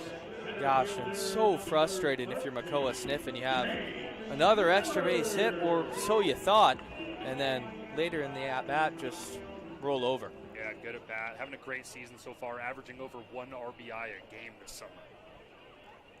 Now it's Jace Miller, struck out looking his first time through. Pitch misses low. That was arguably the best punch out we've seen from Finn Chapman. That front door breaking ball, it looked like out of the hand it was going to hit Miller and then just dove right into the zone. Miller also having a fantastic summer so far, putting up some great stats. Recently committed to Oregon State University, a juggernaut program up here in the Pacific Northwest, coming off a fresh trip to Omaha. Yeah, what a year they had. Has continued to establish themselves as a baseball powerhouse in the collegiate scene. Miller from Medford, then went to Portland the last couple of years, and now headed to Corvallis. 2-0, called a strike at the base of the zone. Chase hitting 375 on the summer, and he was flirting with 400 for a big part of the summer right there, and for Wood Bat League with a bunch of D1 arms. That is extremely impressive. So comfortable here in Bend in year 2. 2-1 misses down and away. Came over here with Vinny Salvione, best friend from Portland. They're both in their second year here as Bend Elks. A couple of guys that have also established themselves as fan favorites. Well, this is a good count here for Miller. 3-1, 2 outs, nobody on base. Here in the bottom of the third with the Elks trailing 5-0. Fastball misses low, ball 4. And a rare getting behind in the count right there by Chapman. There's 2 outs, so not a huge deal, but really good to see the Elks finally get a base runner right there. Miller continues to add on to his walk lead with the Elks. That's number 26. Next closest is Easton Amundsen with 18. Also 8 hit by pitches on the year. He's getting on base in any way. That average so high as well. Now it's Andrew Graham. Miller's got some speed at first. First pitch fastball, called a strike. Graham's feet are literally touching in the box when he sets up. You very rarely see that type of setup. It used to be a lot more common back in the 80s and 90s, but that is an old school stance right there. 0-1 misses in tight, and anything off the plate on the inside, it looks like it's going to hit him. Yeah, he kind of has that closed off stance, and he kind of steps into it right there. Went to MSU Denver, bat over 400. Teammates with Easton Amundsen, now committed to Notre Dame. Miller's going to go, as that one's lined into left center and down. Miller races from second to third. He'll be there safely, and the Elks have runners on the corners. Great 2-out knock right there. Finally got an opportunity to do some damage as Chapman really located that ball great. I mean, that's right at the bottom of the zone. That is not a hitter's pitch whatsoever, but he took a ball that was at the shins and lined it up the middle at 100 miles an hour. The Elks' first real true good barrel of the day and their first knock of the night. It's now Easton Amundsen, who walked his first time through. Best chance of the night thus far for the Elks. Swung on and missed. Chased a changeup down, it looked like. Amundsen has been so good offensively. Mentioned how he went back home for quite some time, but man, are we happy to have him back. Always hits the ball hard. 0-1, fastball misses low and in tight. Kicks away from Williams. Miller's in to score. Graham's up to second, and the Elks are on the board. Yeah, he yanked that one. Finally showing some shaky command here in the third inning. And the Elks finally getting on the scoreboard. A huge breath of fresh air coming from that right side dugout as we now have another runner in scoring position here for Easton. And that ball is going to be really tough to field as a catcher. That ball was yanked. That almost hit Adamson. Also looked like the location wasn't anywhere near there.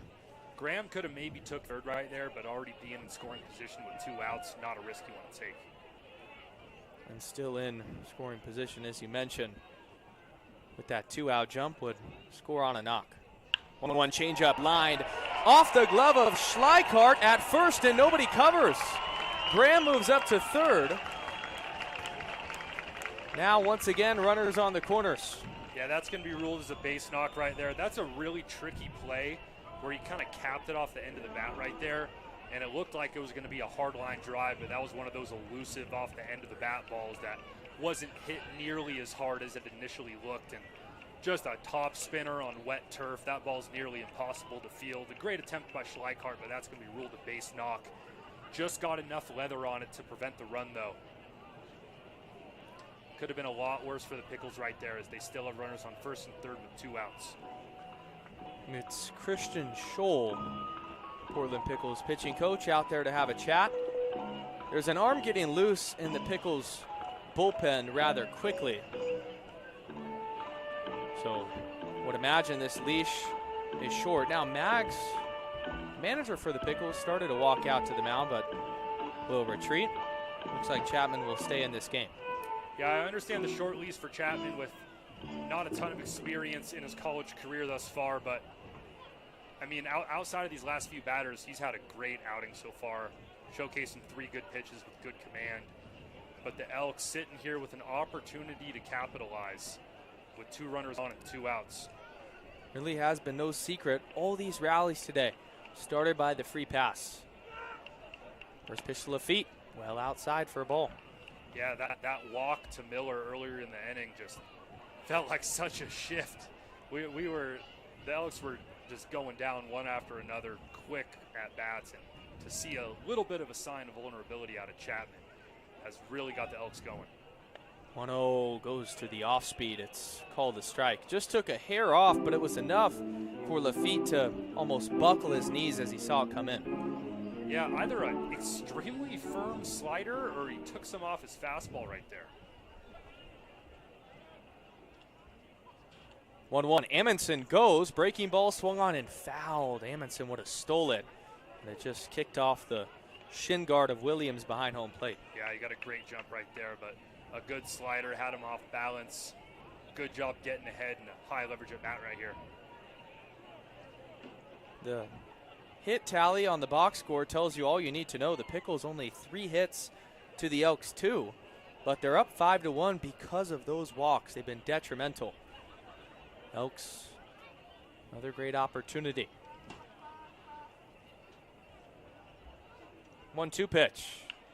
Breaking ball is flared. Shallow right field. Going back is the second baseman, Stroop, who reaches up to make the catch. He almost stumbled there and fell down, but stuck with it. Really good job recovering, and the Pickles get out of a big jam right there, escaping the 3rd inning. Still up 5-1. He will go to the 4th. Elks need themselves a 0. Got to stay in this game. It's Caleb Malloy out for another after this. It is the good old-fashioned shark toss. It's a lot like horseshoes, but it involves a shark and some hula hoops. Right over here, we've got Dan and his son, Evan. And over here, we've got Huckleberry and his dad, Mark. Give it up for our shark. All right, the goal is to get as many hula hoops over the head of the shark as possible, like a horseshoe, or the first one to get them all over the head wins. Are you guys ready? Elks fans, are you ready? 3, 2, 1, go! All right, over there. Daddy shark is doo-doo-doo-doo, daddy shark is doo-doo-doo-doo, daddy shark is doo-doo-doo-doo, daddy shark. Grandma shark. Three over there. Oh, that's it! Happy to win! Elks fans, give it up for our Shark Con participants. Good job, everybody. Good job.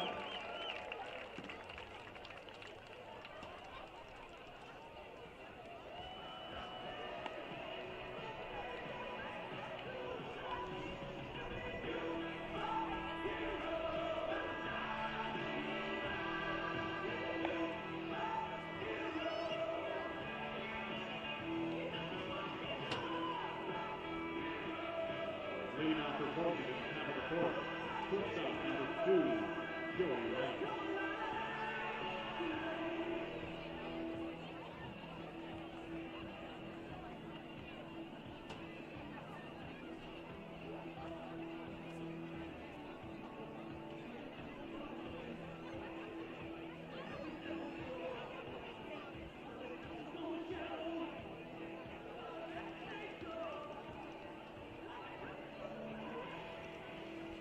The heart of the order coming up for the Portland Pickles here in the top of the 4th inning. Caleb Malloy back out there as the Elks trail 5-1. First pitch misses outside for ball. Aiden O'Neill alongside Will Taylor up here in the press box. Thank you all for joining us. Elks looking for that 0. The last 2 frames the Pickles have scored. There it is. Called the strike on the outside corner. For the most part, a great zone by our home plate umpires so far. That ball just cut the outside black. Joey Wright in contention with Jace Miller for that batting title in the WCL as the breaking ball misses well high. Yeah, he does not have a ton of command on that slider yet. I saw a ball in warm-up pitches that missed by about 12 feet. So we're going to need to get that slider command going, but fastball's looking good so far. Couple of walks last frame for Malloy, but Portland only scored once. It's chopped up the third base line and foul as Lafitte grabs it. Right all over that fastball right there. The advantage as a hitter when you see your pitcher not commanding his off-speed well is you can sit dead red, and you saw Wright just all over that fastball expecting nothing but. Line down the right field line, foul. It's a good barrel with 2 strikes, just taking the legs out of it almost. Right from UC Davis, originally from Newport Beach, California, so staying in state for college ball. Has been so good in this 2-hole. 2-2 breaker, misses down and in, full count. Yeah, that slider's just sailing arm side on him. Losing a lot of velo on that as well. Probably not a pitch he's going to go back to in a full count right here. Probably sitting dead red again. Fastball's lined into left field and down for a base hit. Left center almost instead as Miller picks it up and throws it to Solano. 91 off the bat. Yeah, until Caleb can get that slider in the zone, he's going to be somewhat one-dimensional. And you see Joey Wright all over those fastballs right there, and a great piece of hitting as the Pickles get on the bases early once again. Tony Otis will bat, struck out, and he was a part of that sequence, Will, in the second of an RBI walk. Then the next batter did the same thing. It's fouled straight back. The command from Bacosa leaving him forced Malloy to come into this game much earlier than expected. Wright's got some speed off of first. The Elks will keep tabs on over there. Throw over, right on cue. Back with the dive is Wright. Up 5-1. You can probably expect some aggressive action on the bases here. Probably a few less bunts and probably a few more steal attempts. 0-1. Just misses down and outside. Great call right there. That ball's just off the plate. Catcher did a good job of receiving it, but could not fool the home plate umpire. While we have time here, we'll take you through the West Coast League scoreboard. It's biggest moments of the season where you got to almost watch it every second as the Elks are vying for a postseason spot. 1-1 misses up. Right now, the Marion Berries are up on Cowlitz 4-1 in the bottom of the 4th. Yakima on top of Springfield 3-1 in the top of the 7th. That would be a huge sweep that would almost eliminate Springfield from playoff contention. And then Corvallis is on the brink of sweeping Walla Walla 5-0 in the top of the 5th. Go over, back with the dive again. And these standings for you with that win for the Elks yesterday. They're now in a good spot. 1 game back of Marion for the 3 seed. Walla Walla's 2.5 back of them. So you get that extra game of separation, it would almost be a guarantee. Misses down. Bluff of a steal from Wright at first. Yeah, and with the Black Bears being out of the picture for playoffs at 16-31, you got to wonder how aggressive they're going to be in this next 3-game series against the Elks. So Runner's going to go. Fastball's fouled straight back. Wright got a decent jump, likely would have been there. So it's a full count. And absolutely, the lone motivation for Cowlitz really is playing spoiler, trying to be that team that prevents a team like the Elks from not making it. Absolutely. You can probably expect them to get some of their pitchers some extra innings who maybe have not been their go-to guys all summer. Probably some guys heading home early for the summer and getting some of those guys on the bench, some more at-bats. So good opportunity for the Elks in this next series. Payoff pitch. Otis fouls it back. Wright was on the move again, but he keeps on battling. Yeah, Otis being a tough out right here. Another full count pitch on the way. Otis, transfer from University of the Pacific in Stockton, Division I program up there in Northern California, now at Jessup University. Having a great summer so far, hitting .313 on the year. Yeah, building nicely into that collegiate year. 3-2. Hold, strike 3. He froze Otis. 85 right at the bottom. Yeah, Caleb did not let in right there. Just kept pounding the zone. Very resilient sequence from him. Gonna need that, especially with all the free passes early in the game. Caleb kind of settling in. However, we have not seen a lot of curveball command yet. If he can get that going, he's gonna be on cruise control. Now Bryson Glasgow. Big curveball that time, misses up at 71. That was close, and I was glad to see him try to get him going right there. Just missed out about an inch above the zone. Just missed his target, though. 1 for 2 is Glasgow. He struck out his last time through. Glasgow from Oregon State University. He'll throw over. Wright is back again, keeping really close tabs on him. Right this summer, 6 stolen bases. Pickles will run quite often and also manufacture runs. Kind of a mix of 2 styles of the game. It's now 2-0. Yeah, and in a heavily advantageous hitters count right here, pretty common to see a hit and run right here. Big pitch coming up. Wright could go. Does not, the 2-0. Called the strike. That's a good location again at 85, right at the base. Bryson Glasgow, after a really solid year at Clackamas Community College, getting the call up to play for the Beavers this year. So much congratulations to Bryson. Yeah, Clackamas Community College right there in that Portland area, so practically staying there for the summer. Wright's going to go. The 2-1 is skied to shallow right field and foul territory, but Tove's giving it a chase, and it lands in the beer garden, shooting out of play. Listen to this. Bryson Glasgow led the NWAC in hitting this year at .438 with a ridiculous .564 on-base percentage. So not a ton of guys getting swooped up out of Clackamas Community College to go play for Oregon State, but if you do that, you're going to get the call. Yeah, when your numbers are that good, it's almost impossible to resist recruiting. A lot of Clackamas College connections on this Portland team. Assistant coach Jim Hopple from right there. 2-2 breaking ball's crushed to right center field.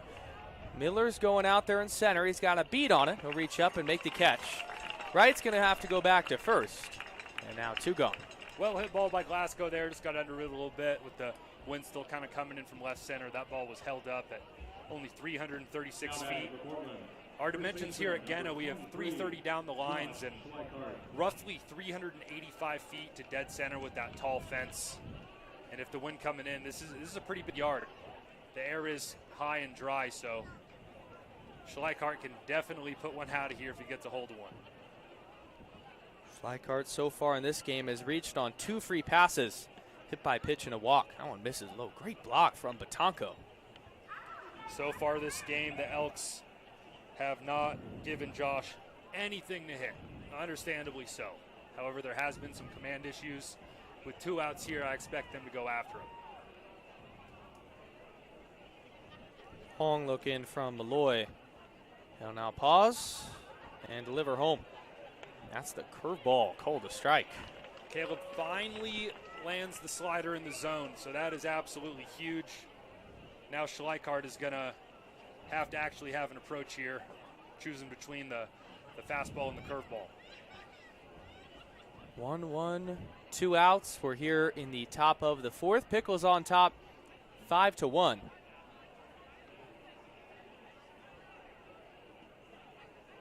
Now the pitch. Bluffs the steal at first, and he popped it up right behind home plate. But Tonko is looking up. He'll reach up and make the catch. Schleichhardt took an absolute G-hack at that ball and hit a pretty much directly up the elevator shaft, 90-degree launch angle. And good job by Caleb getting out of the inning and getting past the best hitter in the West Coast League. There's a 0 for the Elks, something they can build on. Go to the bottom of the 4th. Pickles on top, 5-1. And we're back in just a few moments.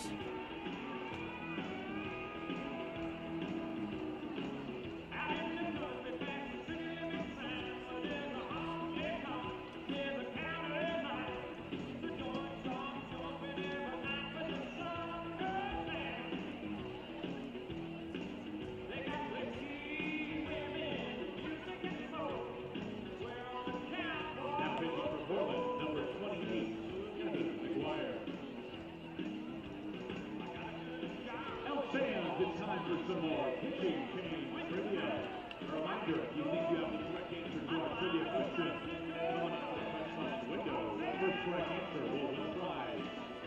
Here is your question. Coming into tonight's Major League game, 2 players are tied for the MLB lead in RBIs with 87, and they now both play for the same team. What team do they play for?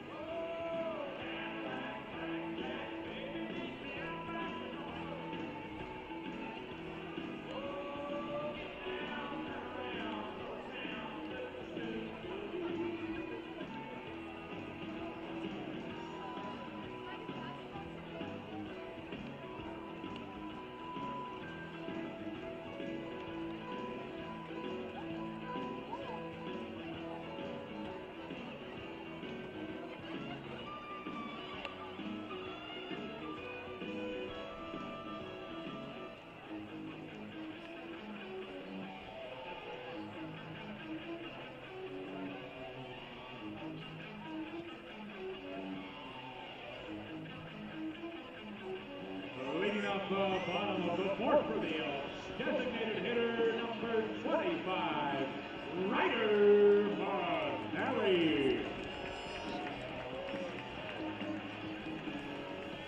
Bottom of the 4th inning. Pickles on top, 5-1. New arm in for the Pickles. Finn Chapman's night is done after 3 frames. It's Evan McGuire, 6'5", 195-pounder from Clark Community College, originally from Vancouver, Washington. First pitch to Manali, well in tight at 91. There's a little bit of fuzz. Finally seen some fastballs over 90 miles an hour. Shout out to all our viewers in the live stream. My little brother's being a pill in the comments at the current moment. Brotherly love, maybe? One of those chop foul. Shout out to JT, currently playing high A for the Texas Rangers, the Hub City Spartanburgers. Congrats on old Johnny getting picked up as a free agent this year. There you go. Big time. Manali grounded out his first time through. Take low on the breaking ball. Mags, the head coach of the Portland Pickles, also the manager for Clark. So there's that connection with McGuire now being a Portland Pickle. 2-1 to Manali, swung through on the inside. Everybody clap your hands. You got to get something going sooner rather than later. Yes, they got one last frame, but it's got to be a consistent approach.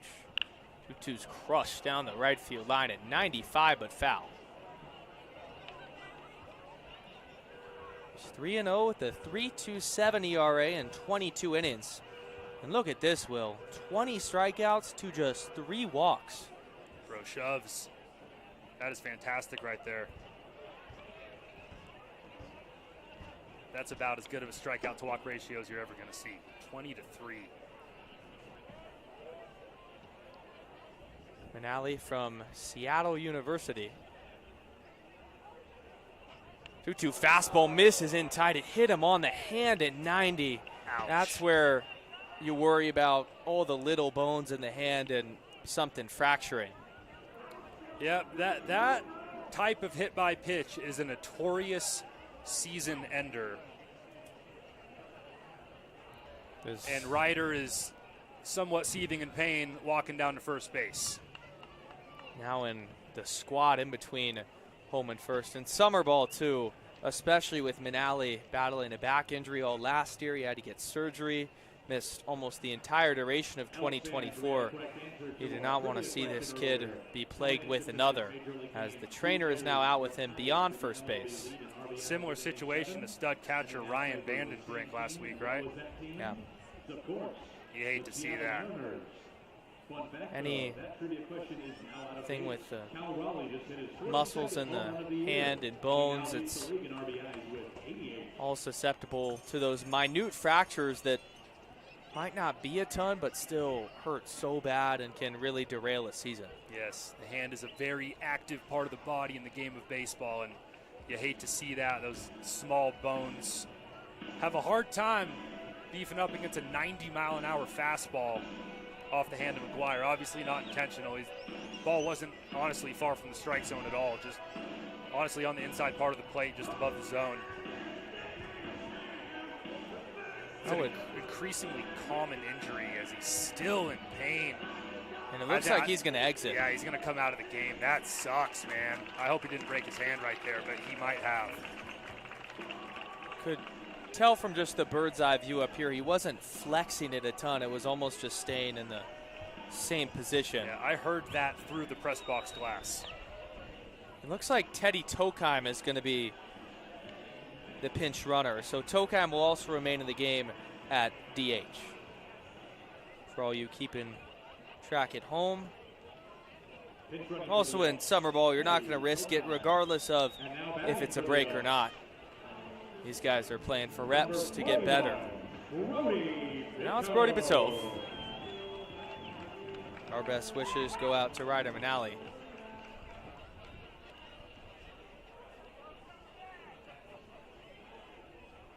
Fastball missed his high at 87. Bitov struck out his first time through. Finn Chapman gave him a heavy dose of off speed, and Bitov was out in front on each pitch he saw. Throw over to check on the new base runner, Tokheim, who's back with the dive. Evan McGuire standing at a tall 6'5", 6'6" frame. Pumping the fastest fastballs we've seen so far this game. Swung on and missed at the top at 87. And also, Will, the arm action is tough to see. It's almost straight up and straight down. Yeah, very, very over the top. If he has a changeup, that is a great arm slot for it. Throw over again. Tokheim's back. Teddy will steal. So far this season has 5, the incoming freshman at Stanford. A huge leadoff base runner for the Elks. That's exactly what they needed right there. Unfortunately, it was not in the way you'd like to see. I always find the pickoff boos so interesting. As each one gets thrown over, they'll increase. That's now 2 in a row. Yeah, it's part of the game. Does not throw home that time. 1-1 fastball, called the strike at the top of the zone. McGuire taking some off the fastball. Looks like the effort level seems to be decreasing on some of these after that hit by pitch. That last pitch only in at 86 miles an hour, unless it was a cutter or something like that. Tokheim's back with a dive.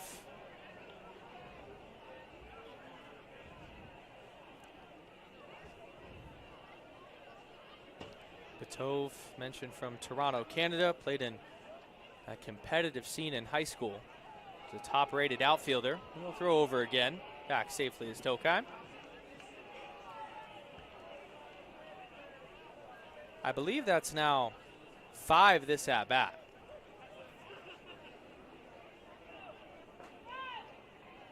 1-2 is well away. Oftentimes a pitcher will throw over to first base simply because he regrets the pitch that he said yes to, or he's trying to reset the pitch clock, or bug flew in his eyes. A lot of reasons besides actually attempting a pickoff to throw over to first base. 2-2 is crushed into right center field. Griffith is giving chase. He will not get there. It's off the base of the wall. Tokai will score easily, but Tove's going to stop at second. It's 5-2 Elks. Brody Bitove absolutely leaned on that ball at 107 miles an hour off of the bat. That may be the highest exit velo we have seen out of a Bend Elks hitter this summer. Even faster than me, Aiden. I hit a ball 104 and he just smoked me right there. There you go. That was off the base of the wall too. If he got some help from the wind, might be out of here. Now it's only slightly blowing from left to right. Yeah, you're not going to see a lot of homers at a 21-degree launch angle right there. That's just a high line drive. He absolutely hammered that, but yeah, a little more under that ball, and that thing is clear onto Wilson Street out in right center. That would have hit one of our friendly neighbors out there. Look back to yesterday, but Tove had the 2 RBI double to left center. That was 100 off the bat. He's really seeing it. Yeah. Guys seeing beach balls right now. I mean, that was just a great pitch to hit. You don't throw fastballs low and inside to a lefty. He absolutely killed that ball, and the Elks are suddenly cooking. With 2 runs on the board, this is now a 3-run ball game, and they've got a runner in scoring position with no outs. Noah Batonko at the dish. McGuire struggled since entering. Elks getting to the new arm. First pitch misses low. Man, the Indiana Hoosiers probably salivating seeing Brody Bitove just barreling baseballs like crazy these last couple days. RBI number 16. That's double number 6 for the lanky lefty outfielder. 1-0 to the backstop. Breaking ball misses high. Solano on deck, and then the top of the order. Great part of the lineup where the Elks can flip the script. 2-0. Fastball misses away. All of a sudden, the Elks seem to be smelling blood. A rare swing of momentum in this game. It's been all Pickles early, but finally a sign of life from Ben. 3-0 heater. That one's called a strike. And if Batonko can reach, you get that tying run to the plate. And if you were to tell an Elks fan that in the top of the 3rd inning, you're down 5-0, just trying to limit the damage, it'd be hard to imagine. Yeah, with the 9-inning game, I mean, 4 runs in the 2nd. You can come back from that all day. 3-1 heater, foul back. Batonko timed it well. Since becoming a Bend Elk, he's been swinging good wood. Already 5 hits, 3 doubles. I'm a little curious to see how McGuire's fastball velo has dropped so quickly. 3-2 breaking balls lined down the left field line. It's fair. Batove's going to easily score. Batonko will switch places with him. An RBI double makes it 5-3. That walk to Jace Miller in the bottom of the 3rd inning completely swung the momentum for the Bend Elks. And all of a sudden they realized, okay, we finally might be cooking, and another absolute barrel from Bend at 100 miles an hour off the bat on a slider right down the middle at 80 miles an hour right there. And McGuire's first fastball of the day was 92 miles an hour, and we've seen a bunch of 85s and 86s since then. First pitch to Solano is grounded foul. It's those little things. A walk with 2 outs is so overshadowed But when you look at it in the big picture, that's what kick-started every ounce of momentum for the Elks. Yep, sometimes in the dugout down there, all it takes is to see one of your buddies on the field have some success to finally believe that you can do it yourself. A one changeup away. Nonetheless, still a lot of cushion that the Pickles built for themselves.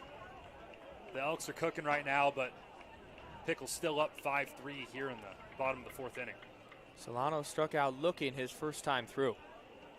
1-1 changeup's grounded sharply past the glove of Schleichart at first. Coming in to score is Batanco. Solano's going to have to scurry back to first as the throw comes in. It's 5-4 Elks. Just a tough tweener hop to Schleichart right there. Just kind of ate him up. Probably wishes he had that one back. That ball only hit at 88 miles an hour. Probably kind of kicking himself right there. Is that believe that's going to get marked down as a hit. Again, with the rain falling down earlier, those defenders are kind of dealing with some variability from slick turf to grippy turf. And that ball hit just hard enough with just enough topspin to get into right field. We have a new ball game, folks. 5-4 here in the bottom of the fourth. As the Elks are gonna, or as the Pickles are gonna make a move to the pen. Here comes the lefty. McGuire did not record an out. It started with the hit by pitch to Ryder Manali, where he exited with a hand injury. RBI double off the wall from Brody Batove. RBI double off the wall for Noah Batanco. And then the RBI single from Benji Solano. The bottom of the order. The ultimate production for the Elks. Looking for more against the Southpaw after this on Bend Elks U2.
New pitcher into the ball game. It's the southpaw, Braden Wooldridge, working a sniffin'. First pitch curveball at 72 is called the strike. The Elks 3 runs in the bottom of the fourth, all against the righty, Evan McGuire. Searching for more now. Sniffin will take the 0-1 outside. On paper, McGuire was not the guy you would have thought the Elks got to with that 20-3 strikeout to walk ratio, but some timely hitting and some balls left over the plate for McGuire have the Elks back in this ballgame. Sniffin just got under the 1-1 hanging breaker. Shallow right field. Griffith is coming in. He'll make the catch. Back to first goes Solano. Big hack right there. Just missed it. Nothing but breakers so far from the southpaw.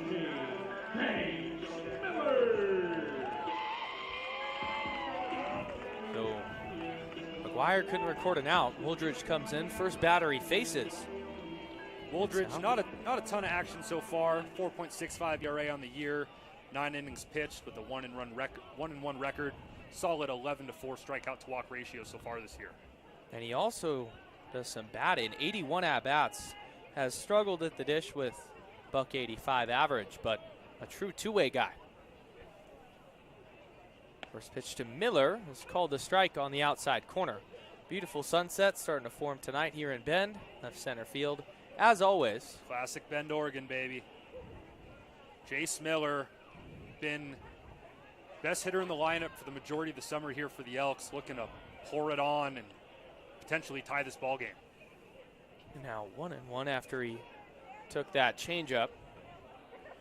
Miller walked his last time through, adding on to that team lead in the walk category. 1-1, broke down his swing on the breaking ball. It squirts away though, allowing for Solano to move up to second. That's huge right there. It gets him out of the double play threat. And the Elks have another runner in scoring position with their leading hitter at the plate. You're now one hit away, Will, from tying this game and answering that 4 spot that the Pickles had in the second with a 4 spot of your own in the 4th. Yeah, they absolutely needed that. Now this is looking like potentially a winnable game for the Elks in a very important situation where they only need, at the very most, 2 more wins out of their last 4 league games to guarantee them a berth in the West Coast League playoffs. And we would love to have a postseason game here at Gena. 3-1, 1 gone. Solano off a second. Pitch misses low. I believe that the count was messed up on our board, so 3-2 it is. Andrew Graham on deck, and then Easton Amundsen in the hole. Wooldridge out of UC Davis. However, it looks like he's recently committed to Oregon State University to play ball. Congratulations to Braden. Powerhouse program. Go Beavs. A lot of big D1 guys littered throughout this Portland roster. The payoff to Miller. Fastball's grounded softly up the third base line and foul. These are 2 teammates in the future going at it, with Miller also recently committed to Oregon State. Oregon State doing some damage in the transfer portal after losing a bunch of guys to the draft and a few more guys in the transfer portal. Star third baseman Trent Caraway recently committing to LSU, kind of a dagger for Oregon State. A lot of guys, including local Bendite Cannon Reeder, going to the draft. Yeah, former Bendel Cannon Reeder as well. We enjoyed his time here. As the 3-2 misses low, another walk to Miller. Another base runner for the Elks, with already a 3 spot up in the inning. Now batting for Ben, left fielder number 12, Andrew. Pickles aren't afraid to go to the bullpen. They have a surplus of arms on their point streak roster, 28 pitchers. And when you think about that in comparison to the Elks, who are so thin in that category, they could kind of mix and match based on matchups. Think about that compared to a big league baseball team. That is insane. This is low to Graham. 28, really? Absolutely crazy. That is a full NCAA roster worth of pitchers. And a lot of those could also have not been updated based on departures from the beginning of the year. But I mean, they've clearly got arms. You don't win 40 games in a summer by accident. 1-0 heater misses down and away, and Wooldridge getting into some dangerous territory. A hitter's count to Graham, who's reached twice. His last single was 100 off the bat. Yeah, this is a dangerous hitter right here, coming off an absolute monster year at MSU Denver. Let's see if he gets a pitch to hit. 2 looks at second, now the pitch. Fastball is grounded sharply past the dive of right. Getting the go sign is Solano. He runs into Johnny Kemp. He's gonna score, and we'll see if they call anything based on interference. But right now the game is tied 5-5. Yeah, it's not like the third base coach helped him score right there. If anything, he almost got him thrown out at the plate, but Graham with a massive hit. Could have been a double play ball, but he just hit it way too hard right there. Kind of a low sinking liner hit at 97 miles an hour. Another barrel for the Elks. And we have a brand new ball game here at 5-5 with Easton coming to bat. Amundsen, a line of pitch into right, it falls. Miller's gonna get the wheel around third, play at the plate, not in time. Moving up to third is Graham, and in improbable fashion, the Elks are on top 6-5. The crowd has come alive here at Vince Kenna Stadium. They're absolutely stoked. I mean, who doesn't love a barrel fest? 102 miles an hour off the bat of Easton Amundsen. A bunch of balls just absolutely smoked. They start with Chapman a clean 3 innings, Will, with only 1 run allowed, and then both McGuire and Wooldridge just cannot find outs. 1 gone to Lafitte. First pitch misses outside. It also has felt like there's been a change in approach. They're getting to these guys early in the count. And that approach has honestly kind of been there all game. They've been swinging aggressive and often this entire game so far. As he takes another aggressive hack early in the count on a ball, not even very close to the zone. But I think the main difference is the Pickles pitchers, especially McGuire and Wooldridge here, are just leaving some balls over the plate. And their starter was really just painting corners there. Line down the left field line, foul. Just out in front was Lafitte. Another ball hit hard. Really the only thing outside of barrels that is helping the Elks right now are a couple free passes and a couple balls that have squirted past the glove of Schleichhardt over at first base. 1-2. Amundsen's going to run a perfect hit and run past Amundsen. Graham's going to score. Amundsen stops at third. The offensive onslaught continues. 7-5. Put that one in a museum, bro. Textbook hit and run. He couldn't have drawn that up better. That looked like a video game. Just perfectly placed directly where the second baseman had vacated his position. Textbook hit and run as the Elks go ahead and take the lead against the Pickles here. A massive bottom of the 4th inning. First pitch breaking ball to Tokheim's called a strike. When you put everything into perspective, the Elks have had big innings, but against this Portland Pickles team, this is the best single inning of the entire year. Throw over, back with the dive is Lafitte. A 6 spot here in the 4th, and they're not done. The Elks bats are seeming to get hot at the right time of year. He could 1, the 1-0 to Tokheim. Swung on and missed. Delayed steal down to second. The throw goes there, and they got Lafitte. A fantastic throw behind the plate right there. That is an absolute no-doubter. Good job picking up the delayed steal. Last night we saw a very well executed delayed steal by the Portland Pickles with a lefty in the box, and it's a lot easier for the catcher to pick that up with the righty in that lefty box being open. So not fooled right there. Breaking ball misses low. Tokheim was the man that entered for the injured Ryder Manali that started this whole thing. The hit by pitch on the hand, he exited with injury. And now Tokheim, after pinch running, gets an at-bat in the 4th. 1-2. Change up just outside. Catcher made it look pretty good. It was away. Yeah, Williams doing a great job back there behind the plate. Great job receiving the ball, but the umpire did not bite. That one is a different story. Called strike 3. Painted directly over the plate and buckled in for the 3rd out. However, the Elks put up 6 runs in the bottom of the 4th as they take a lead over the Pickles after being down early. A lot of resilience and a bunch of very, very hard-hit balls as we have a new ball game, folks. 7-5 Elks going into the top of the 5th. What a good frame that was. Flat out ridiculous. 10 batters came to the plate. We're going to ride that high in the 5th. We'll just mention after we return on Bend Elks YouTube. We get 1 shot, 1 opportunity to make this count. All right, Mike. Do what you got. Vinny, pinpoint it, Vinny. Pinpoint it. I like it. Okay. In the push ball.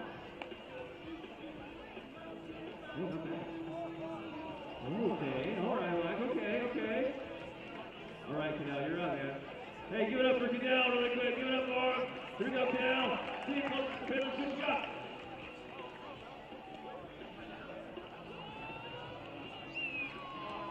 Made a ruling, Connor. Canal wins! I love it. Give it up for Mike Canal and our Southern River Box Challenge.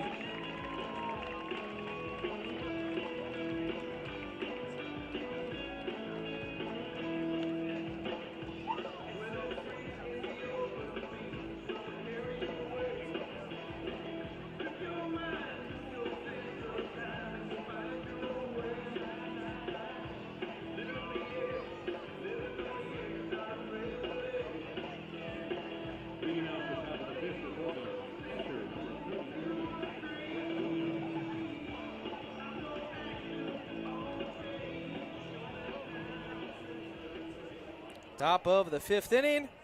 Back here at Gena, a 6 spot in the 4th for the Elks. But the Pickles, that offense, so dominant. Feels like this is only the beginning. Aiden O'Neill alongside Will Taylor up here in the booth. Yesterday's game was awesome in a much different way. We saw great pitching on both sides. Now the offenses are coming to life as the 1-0s popped out of play. Yeah, really outside of those free passes, we haven't seen a ton of offensive power from the Pickles so far this game. It's really just been a lot of miscues, pass balls, walks, errors that have propelled the Pickles to that early lead and 5 runs here in the 5th. But 1-1 breaking ball is flared to Solano at short, and he'll make the catch on the fly. Got that one in on the hands, a well-located fastball on the inside corner right there. But as an Elks fan, if you think the Pickles are going to roll over and let the Elks have this game, you would be wrong, my friend. This is a very, very talented lineup as the colossal Luis Castillo steps into the box right here. And his last at bat, a really funky play you don't see a lot. Got called out by stepping out of the box on a bunt attempt as Caleb pounds that one in right down the middle at 85 miles an hour for strike 1. It's called an illegal batted ball. Not seen that before. So that's the official ruling on it. 1 is well behind him, almost hit his leg. There's that slider that sailed on him. That's going to be an interesting storyline for the rest of his outing as the bat boy makes a heck of a play back there. Oh yeah, they're always racing for it. Little game within the game between both sides. So far Castillo 0 for 2. She takes down and away, and with how the Elks have competed, you take away game 1 of the doubleheader yesterday, they've now found that belief that they can beat these guys despite only having 9 losses. Yeah, and the Pickles have really had the Elks number all year. 4 straight wins going into last night's game, and that's really it. Baseball is such, as much as it is a physical game, it is such a mental game. That clutch hitting last night really sparked a lot of belief for the Elks that we belong in the same field as these guys and we can beat them. And here they are sitting with the lead here in the top of the 5th inning. However, a 2-out walk given up by Caleb to Luis Castillo. Free pass there is Batanka will go out and have a chat with the arm Caleb Malloy. Caleb's gonna make his money this game with command of that breaker.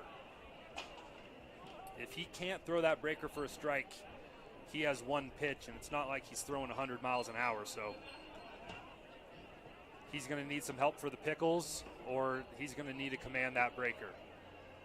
Absolutely, so because with a fresh count, I'd love to see him call it and try to get a feel for it here, especially with the lefty, and you have that righty batter's box open. You have some creative freedom to lay one in there. And if he can't locate it, you're really just zeroing in on 1 pitch. Yeah, you're throwing firm BP at that point. Have an update as well that Marion Berries now holding on to a slim lead over Cowlitz 4-3. That's a game to watch. Oaks only down by a game for that 3 seed. One's called a strike. Right now in the West Coast League, it's really a battle for the final 2 playoff seeds to see who plays Portland or Corvallis. And game 1 will be at Gena regardless if they get in, and then the final 2, if necessary, will be on the road. 1 well in tight, but Taco dove to catch that. Atta babe. The Marion Berries with a scenic walk-off home run last night. Just a beautiful lefty bat flip to win the game against the Black Bears. Bryce Hubbard and Oregon State Beaver. So much in-state representation throughout the WCL, regardless of where they may attend. 1-1 just away at 84. Crowd wanted it, but it was outside. If the crowd was umpiring, we'd be in a pretty bad situation at the moment.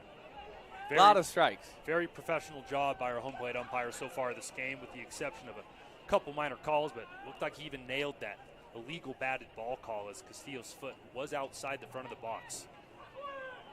2-1 is flared into shallow left center. Miller's moving over, full sprint to make the catch. Nice play. Man, Miller Miller really, the cutoff man. He really glides out there, just big bounding strides, and with that thick Kentucky bluegrass out in the outfield here. I'm assuming it's a little damp from the rain. It is not, trust me, I shag baseballs out there all the time. It is not easy to move through that, and he just absolutely cruised to that ball in left center.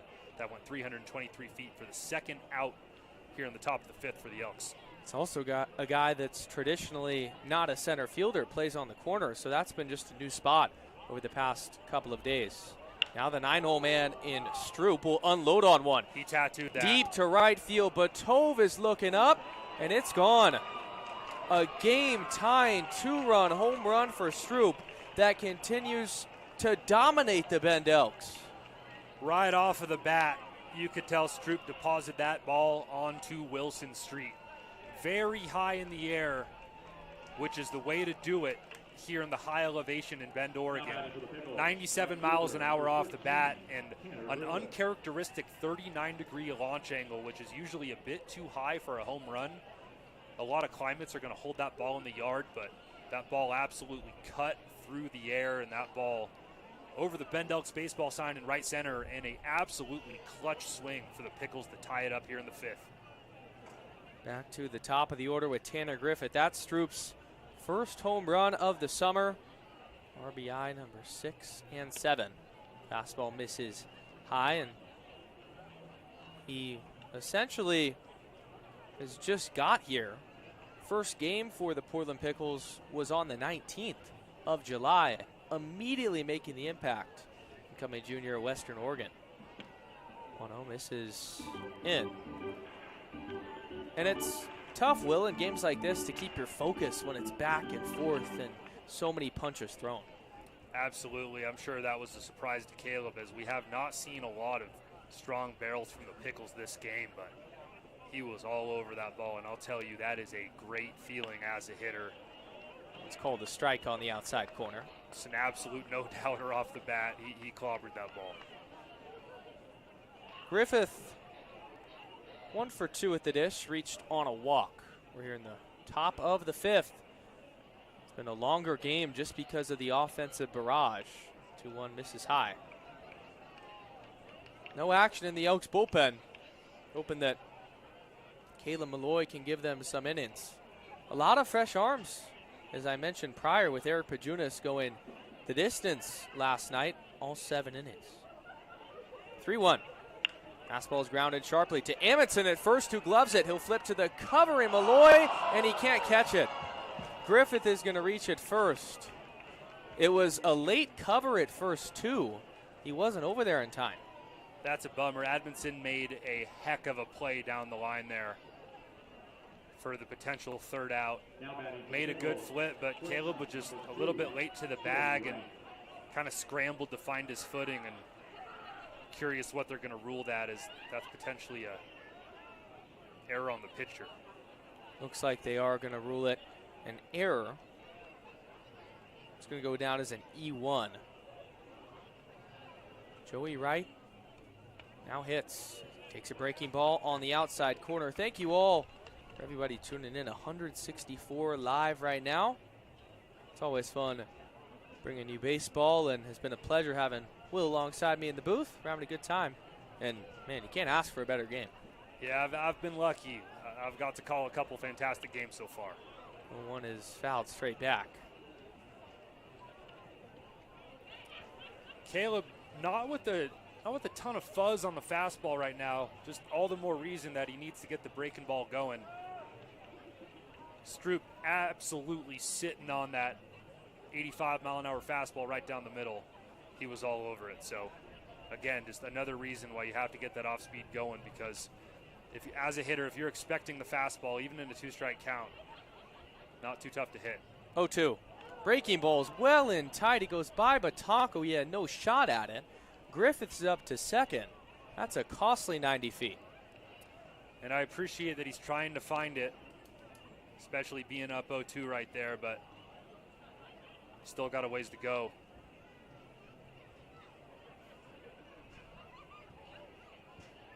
A chance for the Pickles to take the lead here in the top of the fifth with the runner in scoring position. But 2 strikes and 2 outs on the 2-hitter. 1-2, 2 gone. Top 5. Now delivers. Fastball misses away. His sunset has only gotten better over the past 15 minutes. It's truly picturesque right now. Put it on a postcard. That is unbelievable. And it's not even wildfire fueled, which we absolutely love to see. It's kind of a stormy night here in Bend. 2-2. Well, and tight it hit him. That's the second one that just got away. This one plunks right. There's that breaking ball again, folks, and he's trying to find it. He's trying to get it going, and I like that they're calling it with 2 strikes because you had a base open, and you need to get that pitch going if he's going to find success late into this game. You can't make it multiple times through the Portland Pickles order with only a fastball pounding the zone, at least in theory. But it looks like that's what he's going to have to lean on going to the Pickles 3-hitter here. Yeah, Otis will be the batter. Struck out twice, walked once. First pitch, broken bat. Shallow right field. Amundsen going out, but Tove coming in. It falls in fair. A back-breaking bloop single as Griffith is in to score, and there's runners on the corners. Will, I feel like Amundsen could have tracked that farther out. He almost stopped waiting for Batove. I'm assuming Batove called him off. It almost looked like he thought it was going to land foul. Oftentimes, when a ball has that much side spin down the line, it actually kind of starts to come back into fair territory. And you see Coach Alan Cox kind of throwing his hands up like, what happened? Why didn't we have a guy on that ball right there? But an unfortunate breaks for the Elks. And I'm wondering what they're questioning right here, actually. I think they're wondering if it was maybe fair or foul, but I thought from up here it was quite obvious it fell in. I don't think that's what they're asking. I think it was clearly fair. He's pointing out towards the base umpire. I wonder if Coach Alan Cox is wondering about a potential base runner interference with Edmondson that prevented him from. I'll rewatch it here because I can't figure out what they're talking about. It seems like disputing a ruling on that last play because I think that was a fair ball. And that conversation, too, between Cox and our home plate umpire was very quick. Didn't go out and appeal it with his partner. But that's RBI number 31 on the summer for Otis. Yeah, he got a good pitch to hit there. He just was late on it. Did not hit it well at all, but baseball has its way of doing its thing, and the Pickles are on top. Fastball misses in tight. So just like that, the Pickles have the lead right back. It's 8-7, 3 runs in here in the top of the 5th. Just a flat-out roller coaster. Rewatching that last play, I cannot see anything that went wrong at all that they might have been disputing. 1-0 up and in tight. Throw goes to Solano on one hop. That's just a miscommunication in first and third signs as Batanco is now looking at the dugout as Alan Cox and him are exchanging some words. That's one of those, Will, where you're wondering if Solano can come in on the cutoff, and then he wasn't there. That was clearly what was supposed to happen, and catcher showing some frustration by throwing that ball anyways. That was probably an unnecessary, somewhat emotion-fueled throw down to shortstop that luckily that didn't turn out to be a run for the Pickles. 2-0 to Glasgow, gets the outside corner. Glasgow is 1 for 3 with a single. He's been a dangerous RBI threat and gets 3 runners on second and third with 2 outs. This is a huge spot. 2-1. Breaking ball's popped up and out of play. Biggest pitch of the game so far coming up for both teams. Only a 1-run game here in the 5th. And a chance for the Pickles to get a commanding lead back. But if the Elks can get out of this, we're going to have ourselves a 1-run ball game going into the bottom of the 5th. Big time moment. 2-2. Fastball's crushed into right center field. Miller's giving chase. He can't get there. 2 runs are going to score. Glasgow's racing to second. A 2 RBI double makes it 10-7. And what a response by the Portland Pickles. A couple excellent pieces of hitting right there. That home run was tattooed. That ball not hit nearly as hard, but a great job taking a 2-strike fastball on the outer part of the plate going with it in the right center field. 91 off the bat, but he just placed it perfectly. Jace Miller did everything he could to get to that ball, but just got over the outstretched arm, and that's going to chase Caleb out of the game. Malloy is done. The beginning of this outing wasn't so rocky, but when you look back at it, all of the rallies, they start with a walk. It started with the free pass to Castillo, then Stroop hit a 2-run home run, an error covering first, and then the implosion continued from there. Yeah, sorry to harp on it, but Caleb's issue right there was that he never got command of his slider, and he ended up being a one-dimensional pitcher. He had to rely on his fastball, even a well-located fastball in the outside corner right there. If you know a fastball's coming, it is not too hard to square it up, even with 2 strikes, even with a well-located fastball, as the Elks go to the lefty.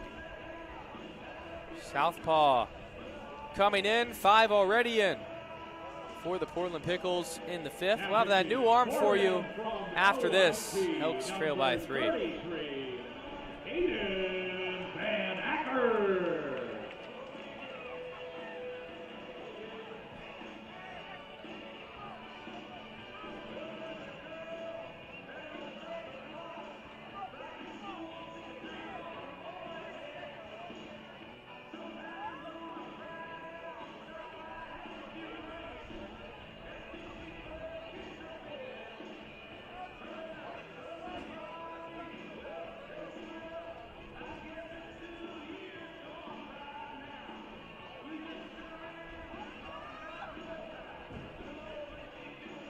Fans, let's do some more pitching change trivia. A reminder, if you think you have the correct answer to our trivia questions, come up to the press box window. The first correct answer will not rise.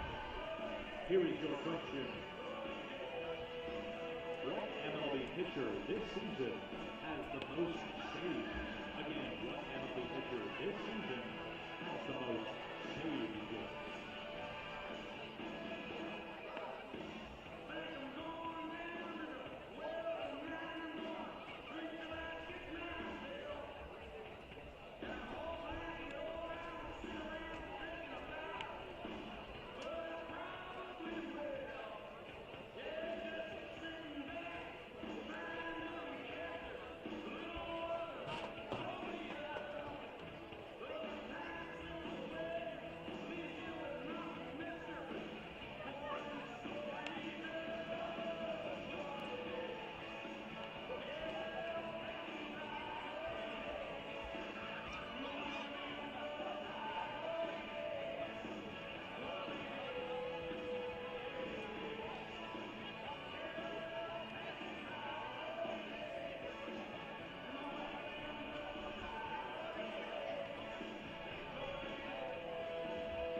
New pitcher in the ball game.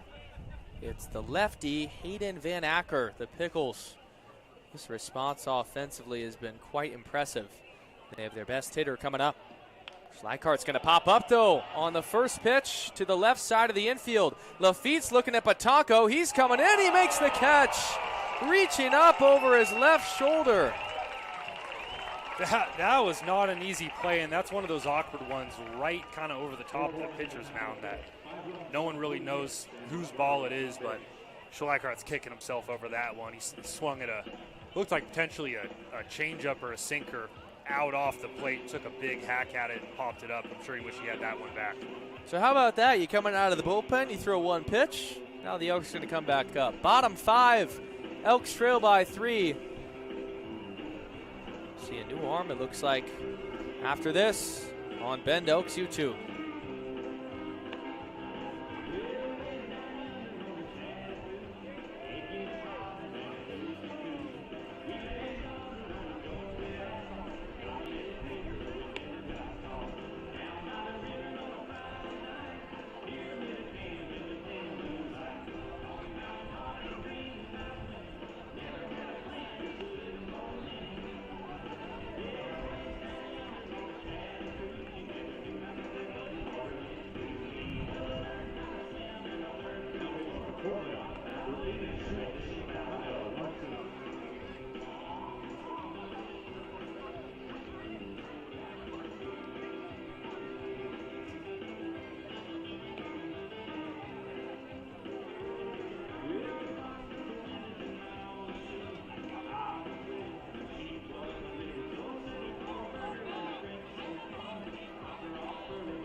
A 6 spot for the Elks in the bottom of the 4th. A 5 spot for the Pickles in the top of the 5th. And now we're here, 10-7 Portland. New arm in out of the bullpen for the Pickles. It's Colby Rice, the right-hander, 6'1", 200-pounder from Maple Valley, Washington. Attends Clark Community College. He made his debut with the Pickles on the 28th. Against Bend, only went a third of an inning and struck out one batter. Colby just graduated in high school a few months ago here, a youngin'. As Batove will ground the first pitch to Schleikart at first. He'll take it himself. Good hard 90 from Batove, but he's out. One gone. Nice little sinker low in the zone. Got under the bat of Batove right there. Just a great located pitch to start the outing for Colby Rice. This is the part of the order, Will, that came to life when the Elks needed it most. Batove in the 4th had the RBI double, and then Batanco too, an RBI double, laced down the left field line. See how he can follow it up. Rice's pitch. This is away. Good firm fastball for an 18-year-old, 88 miles an hour, just off the plate outside. Got an update as well. Yakima ended up beating Springfield 5-4 tonight. A sweep at home. And Springfield does have 3 more WCL games than the Elks, but they really needed to play perfect baseball the rest of the way, and this sweep is detrimental. Big news for the Elks. Duo misses outside. It's fun in a sense at this point of the year to scoreboard watch and always be on the edge of your seat. So at this point, which WCL team is in the closest running with the Elks for that 4 spot? Fastball is called a strike. At the moment, it would be Walla Walla, but they're also on the brink of getting swept by Corvallis. So you think about the 2 teams that are really threatening for that final spot. They haven't come to play as Batanco reaches on a walk. And if the Elks can pull this one off, it's more of a conversation of not necessarily if they make the playoffs, but getting that 3 seed, which would be massive. Absolutely correct. You start to play for different things once you just secure the bid. So Batanco, teammate of Solano at school, teammate of Solano here in Bend on first as Benji digs in. Swung on and missed. That was, you talked about a G-hack earlier. He was swinging for the fences. Yeah, Solano wanted to hit that ball to Redmond. What a swing. Let's tone her down a little bit. Struck out once and then reached on an error. One misses low. That error he reached on was just out in front. It was the tough backhander from Schleikart. He couldn't glove it. Here in Bend, Oregon, you don't really need to swing that hard as a lefty to hit it out of the yard. 1-1 is away. We saw that with Grafton Stroop. It was a free and easy swing that just went over the Bend Elks baseball sign in right center. Barrels over bat speed. It's the name of the game, especially with wood bats. Rice is 2-1. Fastball's lined on a short hop to right. It was softly hit, but Solano's speed will allow him to beat it out at first. They just get the force out on the 6-4. Nice pick by Schleikart. Otherwise, that ball might have ended up in the dugout. But now just a runner on first base after that fielder's choice with 2 outs. And the Elks now back to the top of the order, looking to do some damage with 2 outs here. Makoa Sniffen has the ability to unload on one swing of the bat. Take a fastball. That was away. That is the most aggressive strike call we have seen this evening. That ball was probably a good 3 inches off the plate outside. Completely changes the complexion of the at-bat. Now Sniffen will foul it down the left field line, and I think he broke his bat. Hate to see it. Those pieces of lumber these days can run you a good $180 to $220. They only have about a 30 to 60 day warranty on them, so that's a couple Benjis down the drain right there, and looks like he's going to pick up the old Bombat wood composite. That's the adjustment. It's like, okay, now this one's not going to break, surely. Exactly. So that's one thing about amateur wood bat leagues is you can use bats that aren't necessarily full wood and just have a wood exterior, like the bat he's swinging right now. So he doesn't want to lose any more money by breaking another one. 0-2 fastballs up and away. Snap throw down to first, not in time. I talk about it on the solo cast a lot, but big leaguers, they get 5-6 bats for free. Yeah. The mentality when you break one in college is so different. A lot of them come out of your own pocket. Absolutely. I'm honestly surprised to see so many guys swinging real lumber. As the 1-2's flared, shallow center, it falls in. Solano's up to second. Hey, 70-mile-an-hour bloop single. Now the tying run coming to the plate. And I'm curious if Sniffen's going to come up with that bat again next at bat after sniffing out a knock right there. Hey, however you can get success. Jace Miller. Using Jace Miller's bat. He's going to pick up that same bat, and he's not going to break a bat here swinging a bomb bat. I guess he could. I've seen a few of them snap in half. A bomb bat runs you about $300, but you have a full 1-year warranty, and at least the promise with those is that you're not going to get sawed off and break a bat, as they're about 90% polyurethane and composite as opposed to maple. There's about a 1/8 inch of maple wood surrounding the exterior of that bat. But that's about it. That's one of the unique things that separates amateur college wood bat summer leagues and professional affiliated baseball. A one breaking ball's lined into right field in front of Griffith. Solano's going to get the windmill around third. The throw is not in time. Sniffen moves up to third on the play. And Jace Miller, who's been solid all season long, keeps this game close.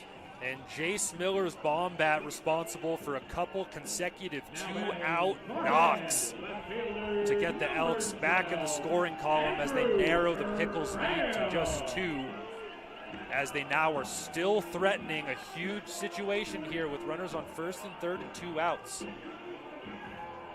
That is RBI number 36 this summer.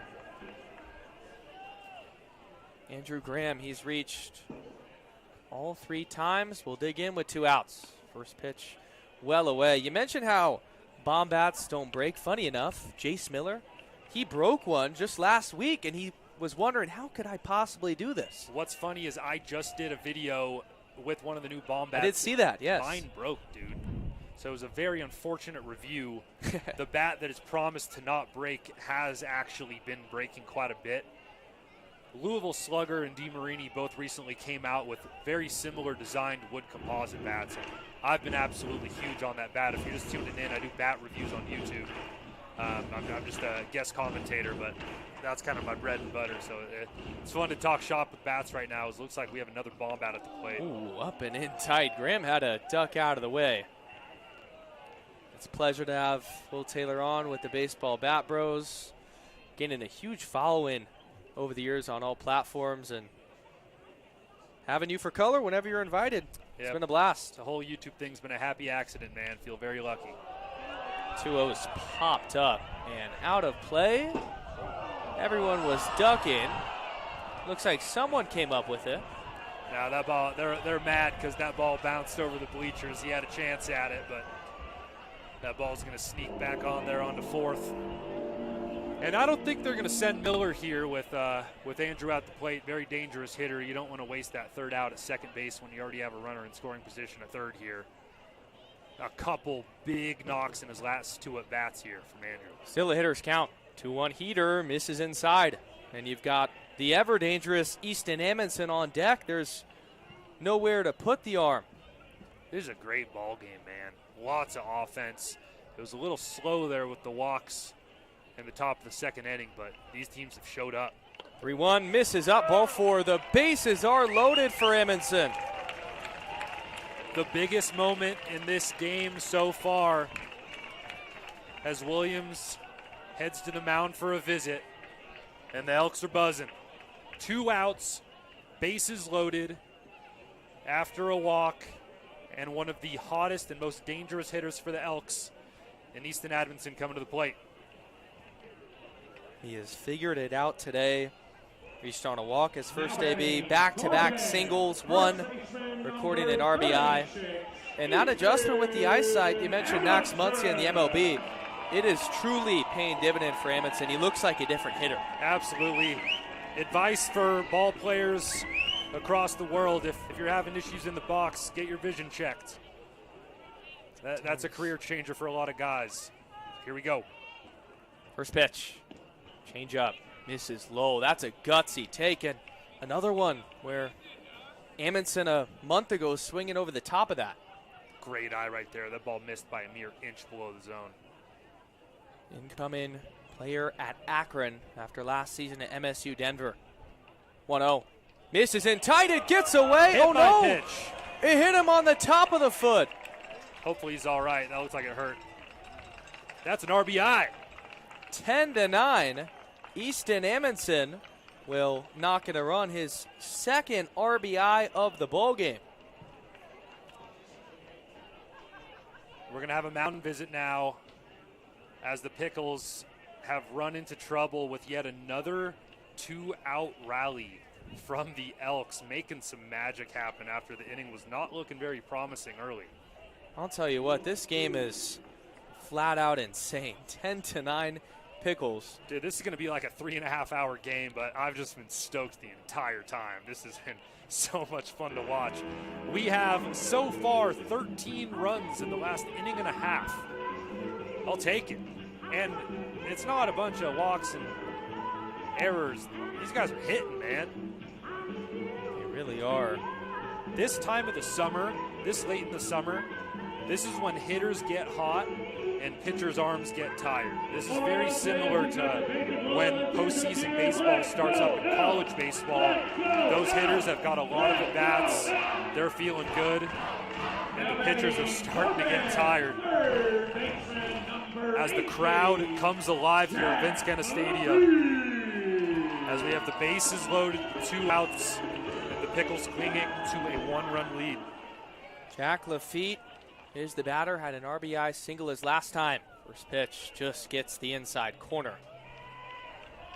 It looks like Colby's starting to steer the ball a little bit. These last few fastballs have been in there a little bit slower at 81 miles an hour. One big swing and a miss. That was the one to hit. 88, middle away. Yeah, when he changed pitch speeds by 7 miles an hour right there, I see why that blew it by him. You got to protect. Although the Elks already have 2 in this inning, you don't want to view a bases-loaded chance as a missed opportunity. 0-2. Fastball's fouled right back. That mound visit has brought Colby some new life. He's really getting behind these last couple fastballs. He's looking like he has a lot of energy up there. Almost a huge strikeout on that last pitch. Barely got a piece of it. It's Miller on third. It's Graham on second. It's Amundsen on first. 0-2 with 2 outs. Breaking ball's flared. Shallow left field. It's going to get down. Miller's in. The throw goes home. It's up the line. Elks take an 11-10 lead. What a ball game. What a great job staying on that slider. He hung it, man. That was up in the zone. He didn't really have a lot of options after 3 straight fastballs. And the Elks, another 2-out clutch hit.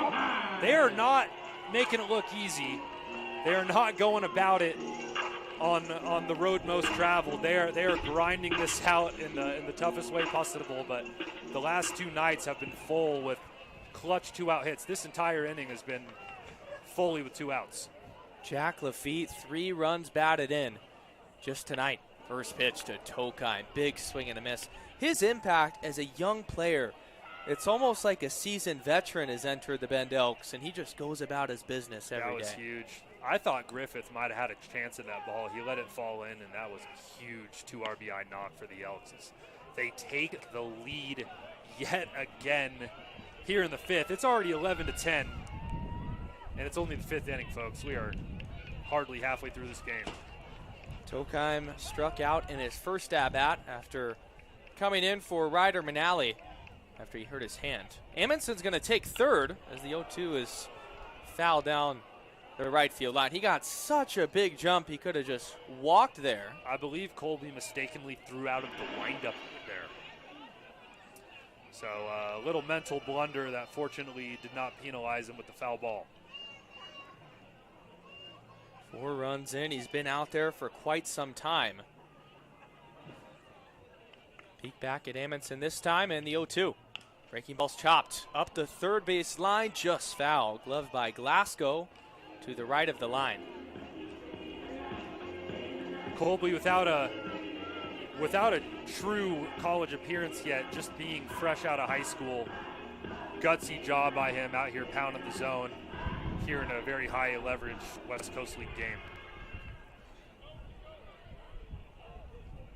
Long look into Williams. 0-2. Why and in tight. Watch out, Teddy. Colby with some trickery on the delivery right there. Went into a slide step delivery. Could have had him off balance if it weren't for the high delivery on the slider. Tokheim, the incoming freshman at Stanford, highly touted recruit, starting to figure it out at the plate. 1-2's flared. Shallow center field. Otis is coming in. He dives. Did he catch it? He did. What a grab. That ball was tailing away from him aggressively. I very much thought that ball was going to fall. What a catch to get the Pickles out of that grinder of a 5th inning. But the Elks take the lead, 11-10 now heading into the 6th. What a frame. I look up there, Will, I can't believe it. 15 runs scored in the last inning and a half. Unreal, dude. And like it's earned. These guys are smoking the baseball, both teams right now. I'm sure these pitchers on both sides are not feeling good with how the Pickles and the Elks are swinging the bats right now. This game is far from over, folks. We're going to see some more action coming up here after the break. We're just getting started. See you in just a few moments here at Geta. Elks on top, 11-10.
Leading off for Portland, catcher number 33, Brett Williams.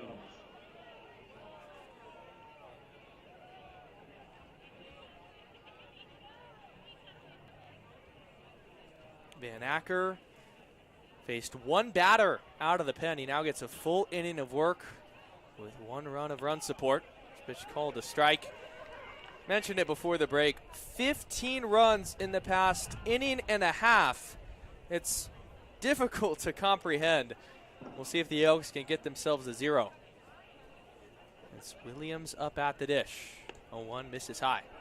Well, Aiden, I really appreciate you having me up here for the 2 most electric games of the year so far. It could just be the effect. I suppose I bring the magic. Well, yeah, this has been a fun one, man. I appreciate you having me, and both teams just putting up great performances right now. 1-1 misses down.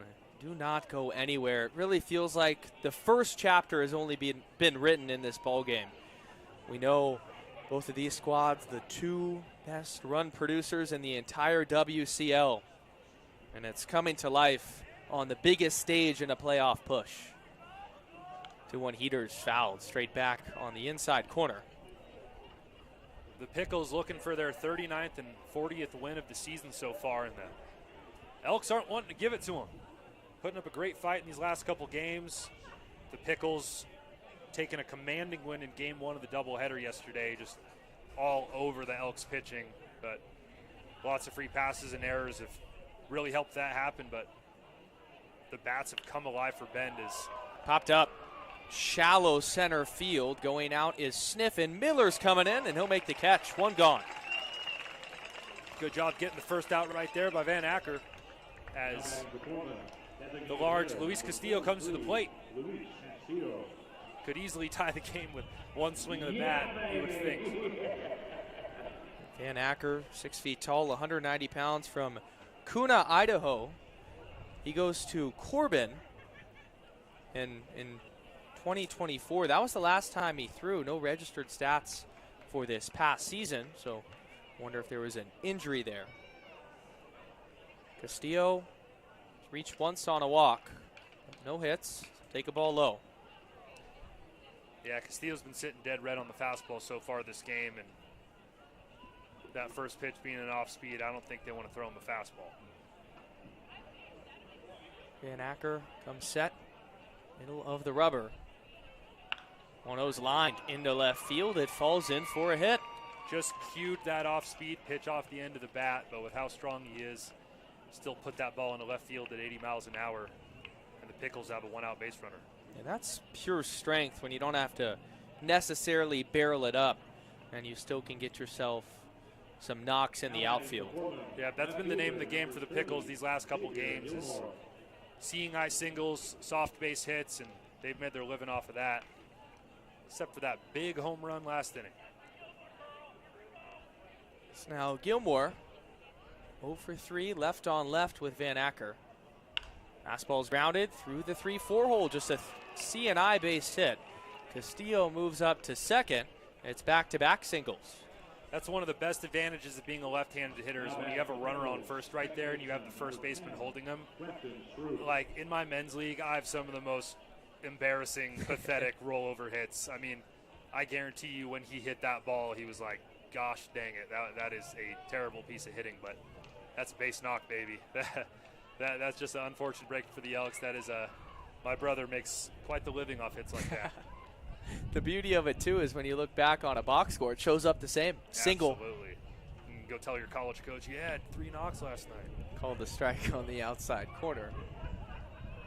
Stroop, his last time through, had the big home run to right center field. Was his first of the year. He's just torched these Bend Elks. We're not even putting that lightly. Curveball misses in tight by a fraction of an inch. You don't get that call because Batanco's setting up outside and then he reaches across his body. Exactly. That's such a huge part of balls and strikes is hitting the target that the catcher's setting up for, and just missed it there despite that ball barely catching the inside corner. Check swing. He went around. 1-2. Great job behind the plate smothering that ball. That ball bounced well in front of home plate and just smothered it to keep the runners from advancing to second and third, keeping the double play in order. That was a hammer of a slider, man. Against the Bend Elks, just looking at stats for Stroop, 7 hits in the past 4 games. multiple extra base hits, and 5 RBI. Swung on and missed. They got him that time. Pulled the string on the curveball. There's 2 outs. Luis Castillo out there at second base from Santo Domingo in the República Dominicana. Just one of the best powerhouse countries for baseball in the entire world. Oh, yeah. Good to see him out here competing for the Pickles. Having a great summer so far. Yeah, all the way out in the West Coast League. It's awesome to see. It's now Tanner Griffith at the top. First pitch just misses.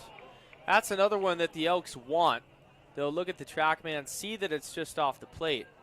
But there has been some width so far tonight. Griffith has reached 3 times, last time on an error. But he puts the ball in play.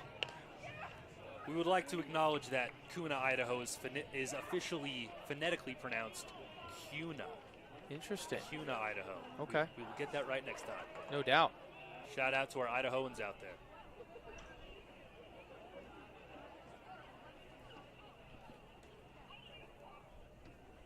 Hitters count for Griffith. 2-0 fastballs popped up. Foul territory, but Tonko gives it a look, and it's into the seats. Would have been a huge out right there on a 2-0 pop-up with 2 outs. Fortunate, too, it feels like Alan Cox really looked ahead with Hayden Van Acker because he came in to face the final batter of the 5th, but a lot of lefties loaded up in this 6th that he has the advantage over. Yep, and they've been a thorn in our side. Deep breath from the middle of the rubber. The 2-1 misses low. Great block by Batonko. Not sure how he did that. That's a good job right there, but a big pitch right here coming up, 3-1. Would like to not load the bases for the 2-hitter. Joey Wright on deck. Top hitter in the West Coast League.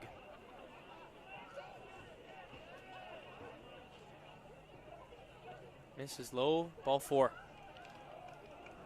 So the free pass to Griffith, he reaches for the 4th time. Just a thorn in the Elk side. And once again, it's a situation with the bases loaded and a tough hitter coming up. Yet again, the biggest at-bat of the night.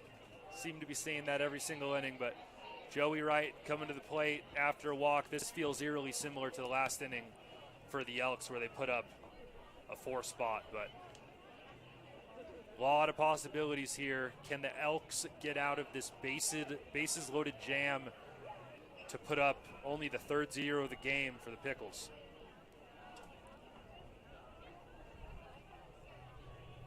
Wright has reached 3 of 4 at-bats.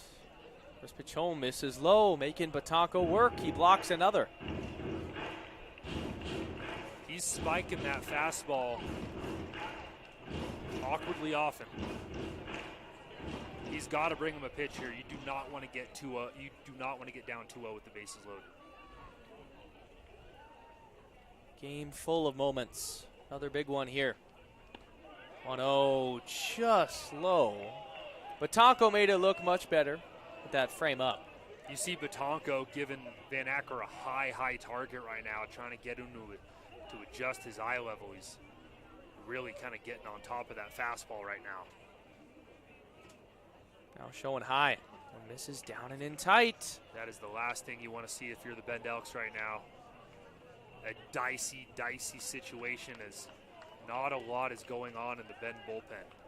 There is nowhere to put the lefty, Hayden Van Acker. Wright likely won't get the green light here just because of the lack of command. Here it is. Misses high, squeezed him. It's an RBI walk, but that caught the top of the zone. And this game is all knotted up at 11. Neither team has felt comfortable with the lead in this game, as we are tied yet again at 11 here in the top of the 6th inning, with the Pickles threatening to do even more. We're going to have a mound visit.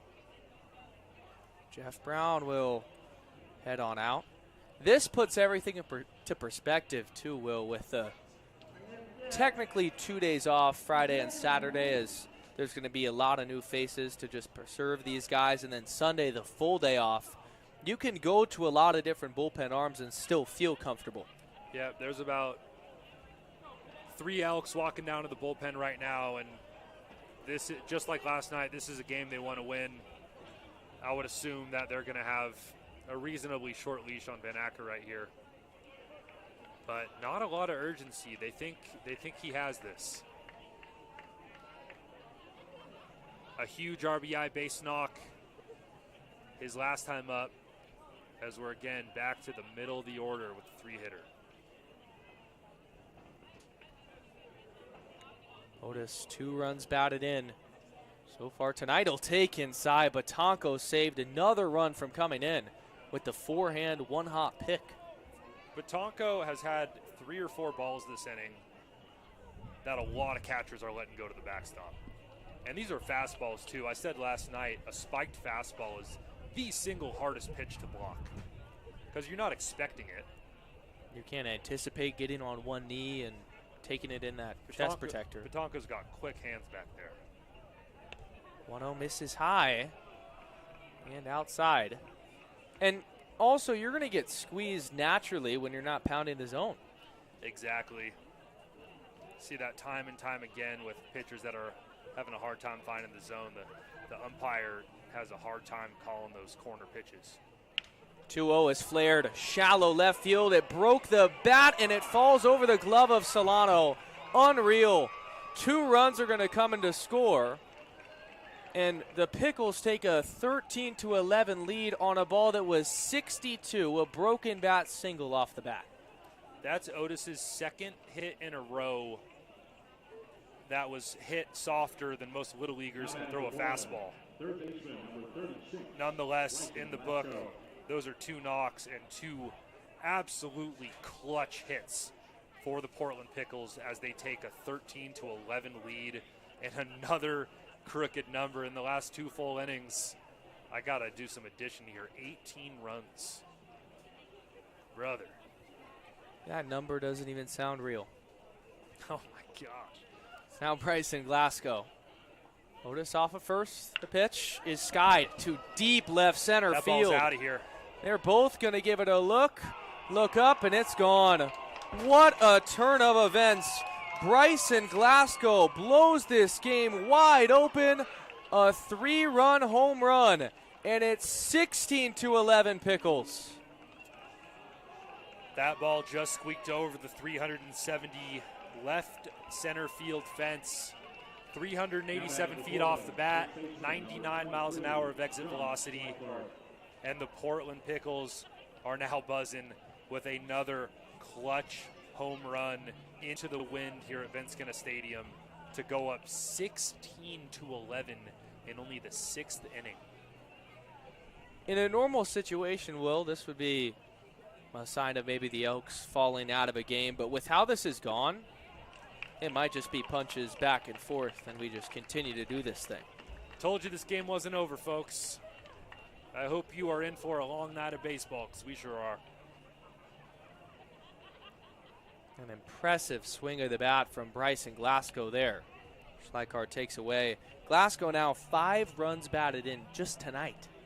Yeah, he's looking really good. And the task does not get any easier with Josh Schleichart up to bat. Single season all-time leader in home runs and RBIs in the West Coast League. Swung on it, missed. That's a good pitch. Arguably the best breaking ball he's thrown. Absolutely. That was a hammer right there. Just looking for one more. 1-2, 2 gone. 16-11 Pickles here in the top of the 6th. Change up. This is away at 77. And even with the 16 runs, Schleichart doesn't have a hit. Only 11 hits and 16 runs. What does that tell you? Free passes. And that ball might get out of here as well, folks. Absolutely hammered. All that Graham can do is watch it, but it hits off the wall. Schleichart has a double, and the Portland fans in attendance are letting him hear it because this inning will never end. In Portland, that ball is well into the picnic tables, but here at Vincennes, the wind blown in from left, it held in that 95 exit velo fly ball to left field, only 330 feet. Hit right under our Bat Bro sign out there in left field. Shout out Josh, nice swing. Perfect placement. Hey, I'll take it. It's now Williams. This is the second consecutive frame where Williams has gotten 2 at-bats. Chase down low. Schleikart's going to try to take third. We're going to have a play. Throw is off the line, and Schleikart's there with the dive. It's a heck of a player, man. I even see him kind of overswing in this game. You can tell he's, they have their spot secured in the playoffs. Josh is trying to add to the home run total, and he did not hit that ball well at all. I guarantee you if you ask Josh, he's going to say, that ball stung the heck out of my hands. He did not really come close to the barrel there. He's got about 120 more feet in the tank beyond that. Just showcases his strength. 0-1's popped up, shallow right field. Batov is under it. He'll reach up and make the catch to his right side, but not after. The Portland Pickles, 6 runs in. The big swing was the Bryson Glasgow 3-run home run rather, that catapulted the Pickles lead to 5. How can the Elks answer? It's been back and forth, the slugfest. We'll find out in the bottom of the 6th after this.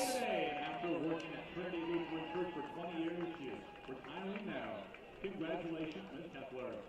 We've also got some birthdays at the ballpark tonight. We'd like to wish Casey a happy 31st birthday, Allie a happy 40th, and Andy a happy 42nd.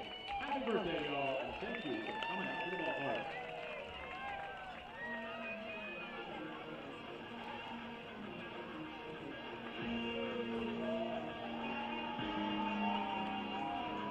Fans, it's time for our t-shirt toss. My main man Carson's got his t-shirts, and he's throwing them out to you, but he's only throwing them to our other fans. So if you want a t-shirt, get on your feet and make some noise. Carson, don't throw any Pickles.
Leading off the bottom of the 6th for the Elks, right fielder number 41, Willie Pickles.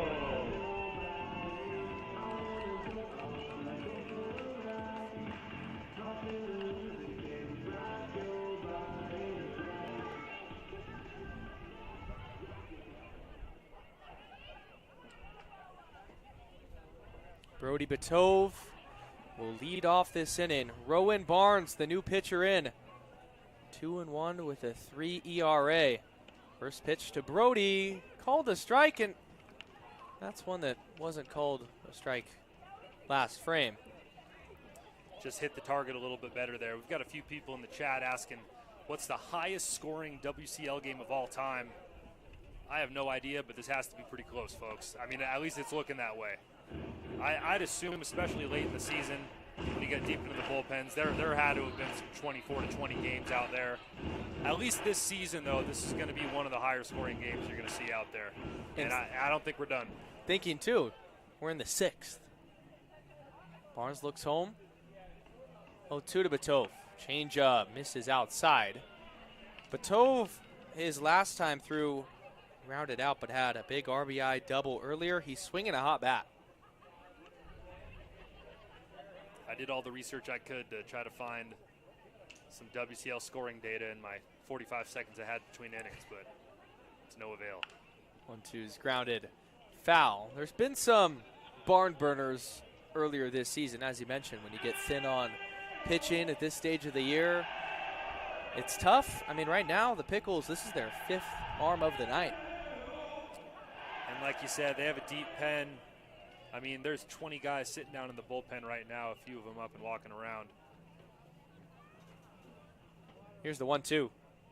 Fastball misses high. Tove continues to work. Rowan Barnes from Atherton, California, attends UC Davis. He last worked on the 25th of this month. Went 3 innings, gave up 4 runs on 6 hits. Williams is doing a good job of making a lot of these pitches look a little bit closer than they are. 2 change up. That might have broke the bat. Flare down the left field line and foul. Had that awkward sound, but Batov is going to keep his piece of lumber. Swinging a bomb bat. Stayed in one piece for him there. Only 65 off the bat. And playing him to the pull side naturally with Stroop at second, deep into the hole. Here's the 2-2. Change up, cold strike 3. That's a pearl. And Batov couldn't get the bat off his shoulders. That one looked a little awkward just because he kind of missed Williams' spot right there, but that ball well over the plate on the middle inside part of the plate there. Nice strikeout. Batov was just fooled. Yeah, that looked like that cutter right there. Likely a slider. Good pitch. That's Noah Batanco. Another man with an RBI double. He reached on a walk. The Elks, you look up there, now down 5. They've got to answer. Curveball, called a strike. That was middle. And they have answered the last 2 innings with all their scoring in the last 3 and 10 of their 11 runs in the last 2 innings here. Pretty much all with 2 outs in the last inning. Grounded softly up the middle. Coming in is right. He'll field it on the run. The throw to first. 2 outs. Right, with a fantastic job of going to get that big hop right there. That's a tricky play right behind the mound. Joey Wright covering a ton of turf right there. Great play. The Pickles aren't going to give it to you. Great defense, great pitching, and all of their hitters are extremely tough outs. Benji Solano, the batter, with 2 outs. So far, Rowan Barnes making quick work of the Elks. It's grounded. Slide card at first. He'll field it in fair territory. Touch first. And that will end the inning. So a 1-2-3 frame for the Pickles. For the first time in about an hour and a half, we have a quick inning. We will go to the 7th. 16-11 Portland. The Elks bringing in a new arm when we return on Bend Elks YouTube.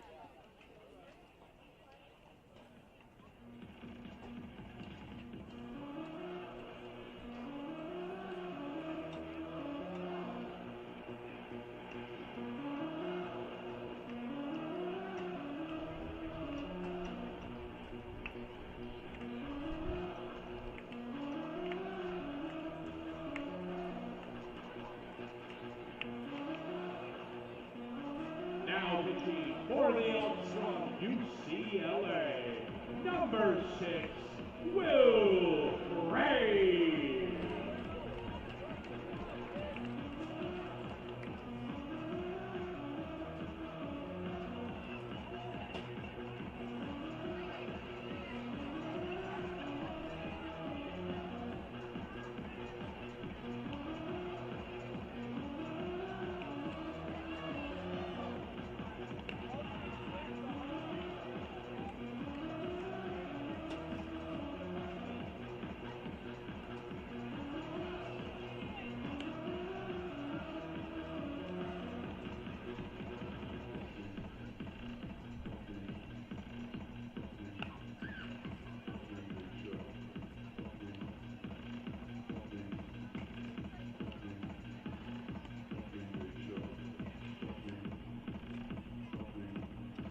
Top of the 7th inning. Pickles on top 16-11. The Elks cannot answer in the bottom half of the 6th. New arm on the mound. It's Will Crane, the righty from Mercer Island, Washington, incoming freshman at UCLA. And Will Taylor up here in the broadcast booth. Familiar with Will Crane. You caught for him in the non-league game. Yes, sir. This is one of the 3 Elks that I had the privilege of catching for this year. Will, another young buck, a spike, so to speak. I actually know his arsenal right here. Let's see if he goes to Castillo for the first pitch. Crane will look home and wind and fire. There's that slider that he absolutely loves. That should have been a strike right there. That caught the bottom of the zone. But Will throws a 4-seam, a 2-seam sinker, a slider, and a changeup. And his slider, he will throw a lot. He loves throwing that pitch. 1-0. High and outside. And that moment was one of our favorites from the year. So cool to see you go back out there. I know you play men's league, but yeah, collegiate baseball, a little different for sure. Absolutely, man. It was fun. He really pounded the zone when I caught for him. Had a great outing against Northwest Star Academy. 2-0 misses a hair down. He's peppering the bottom of the zone. Both of those could have been called the strikes. Yeah, he's got good command. I think he'll settle in here. Castillo singled his last time through. Fastball misses away. A 4-pitch walk to open up the 7th. Not the command you love to see coming out of the pen. 4 straight pitches for balls. Nothing missed drastically bad. Will throws very good out of the stretch, so I'm curious to see what they go with here. When I was catching for him, he had his slider and his 4-seam working really well. He was kind of spiking his sinker and his changeup.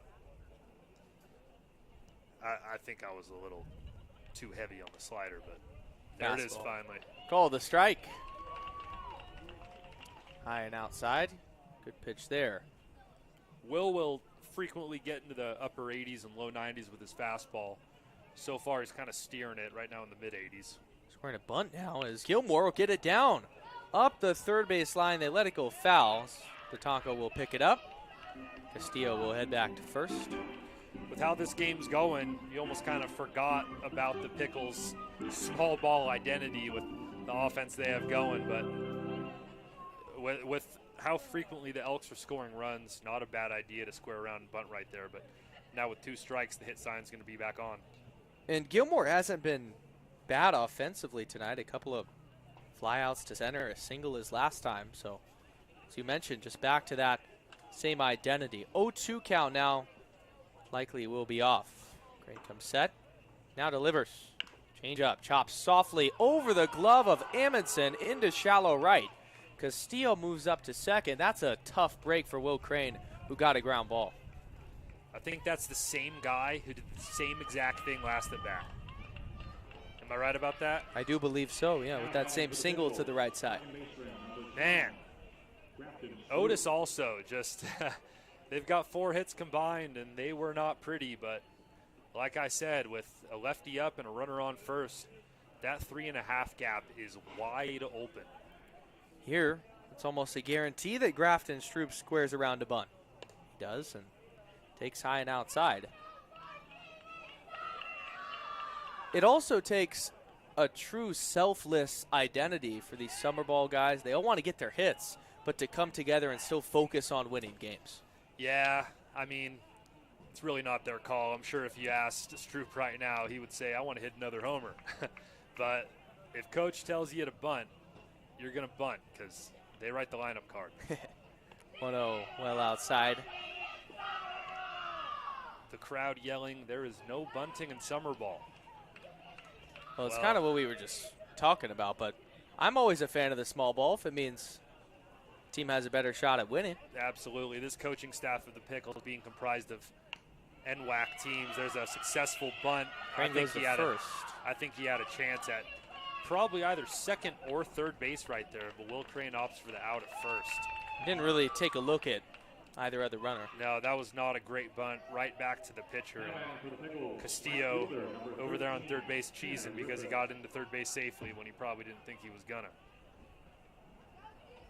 Tanner Griffith, man at the top. And for the Pickles, in a situation where you want the ball in play, there's not a better guy to have up. Absolutely. Crane's pitch. Popped up, shallow left field, foul territory. Graham's going to chase after it as it falls foul.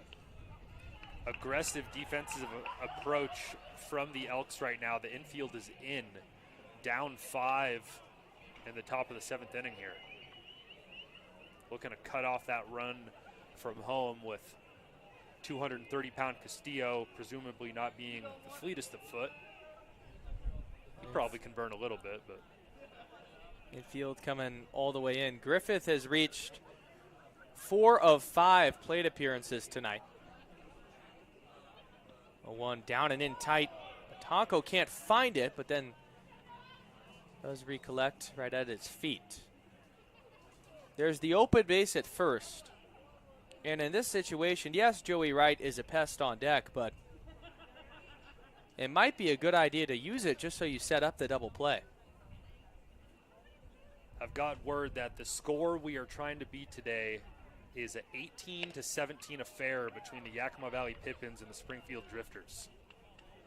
A combined 35 runs. Currently we're sitting at 27. We have some work to do. I think we might get there, boys. 2-1. This is low. At this point, 3-1 count. There's no reason to throw anything in the zone. See how big of a challenge this is. Problem is you got Joey Wright on deck, and he's a Changeup's lined into right field and down for a base hit. Castillo's in to score. So is Gilmore. The throw's going to go to second, and it's 18-11 Pickles. Yeah, Will Crane just hung a changeup right down the middle right there, and sure-handed Tanner Griffith tans that ball into right field for 2 RBIs. Number 2, Joey Wright. He is just the ideal leadoff man. Lefty David Eckstein.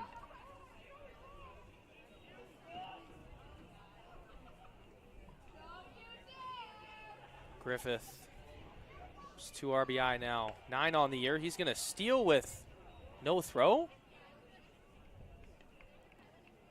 A defensive indifference right there. Pretty puzzling play. I'm not sure if he just got an unreal jump or what. 1-0 breaker called a strike. A defensive indifference usually occurs with runners on first and third in a situation where you're not going to throw it down. That was with no one else on base. That is not a situation where you want to be giving up a defensive indifference. This defense fell asleep as the 2-0s lined into center right at Miller. Go back a couple of steps, make the catch. Tagging is Griffith, and it feels like everything's moving in slow motion now.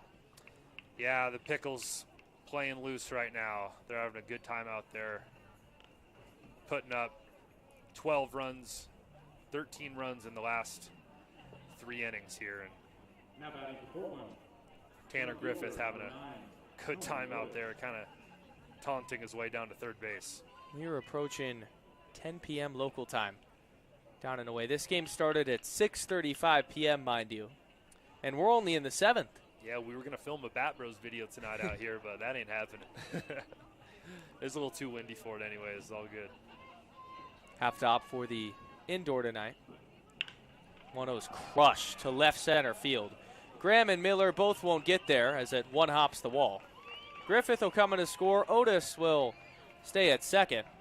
It's an RBI double for Tony Otis. He now has 5 runs batted in tonight alone. Otis must have heard our broadcast chirping his Texas Leaguer singles because he tattooed that ball into the left center gap. He must have also broke his bat on that last at bat because he went up there with the bomb bat and he absolutely tattooed that ball in the left center.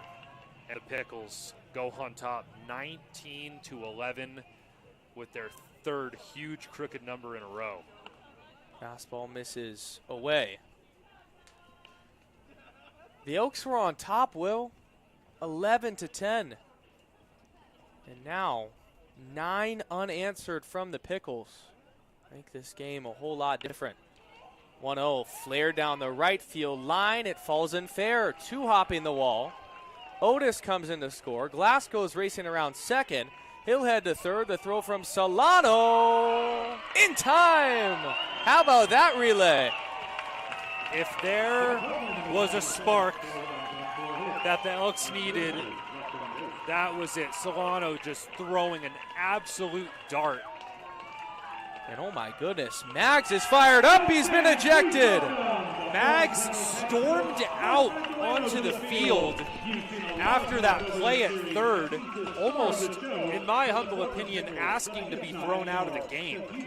From my point of view, that was the right call. I thought he got thrown out at third. The runner did not seem to really object to that. But Mags pulling off some theatrics, potentially wanting to fire his team up, and apparently he wanted to go home because it looked like he had every intention of getting thrown out of this game. Trying to fire his team up 8. Interesting. Yeah, that was weird. We'll stretch, bottom 7, maybe some momentum for the Elks. We'll be back right after this. Alrighty, Elks fans, it's the middle of the 7th inning, and you know what that means. It's time to get on your feet and sing "Take Me Out to the Ball Game." Sorry, Lou, we had done it a little bit earlier, but Portland's head coach distracted me just a little bit.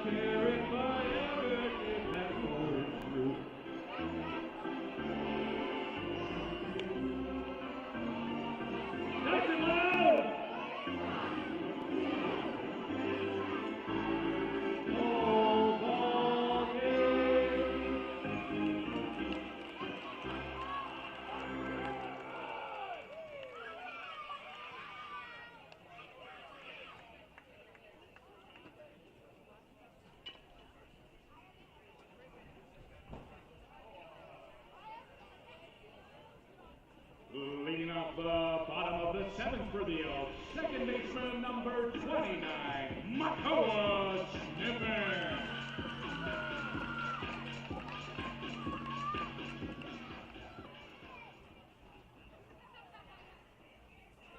Fans have stretched. Top of the order coming up. First pitch to Sniffen is called the strike. A peculiar instance there as the head coach for the Portland Pickles, Mark Magdaleno, was ejected from this game despite being up 8 and on a pitch that looked rather obvious. 1-1. Yeah, I'm going to rewatch this play really quick here and see how close it really was. Because you'd like to give him the benefit of the doubt that there was something to argue about, but it was a quick ejection, almost wanting to get tossed as the 1-1's chopped foul. I rewatched that play. He was out easily. And I know I'm not being the most impartial announcer, but I'm part-time here. And that was Mags trying to show off. So he will be sent packing for the game. 1-2's chopped softly to right. He's already made this play once. He does it again. 1 gone. He's locked down out there at short, man. That's a heck of a ball player. Now batting, fourth end, center fielder. It's now Jace Miller. And when we're looking back into this game, it's also easy for us to get kind of caught up in the theatrics. But the Elks got to do something quickly because this out of nowhere has started to get out of hand. Yeah, they only have 8 outs to work with now. This game kind of seemed like it would never end, but we are creeping up on the end of the game here. The Elks need to get something going. Barnes' pitch to Miller.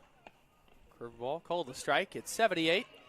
So far, the bullpen, Will, when we're looking at all these arms, Barnes has been the best. Yeah, Barnes has kind of sneaky come in and gotten some action done. Nothing, no really overpowering electric stuff, but just commanding the zone well. Another check swing. Half-hearted attempt.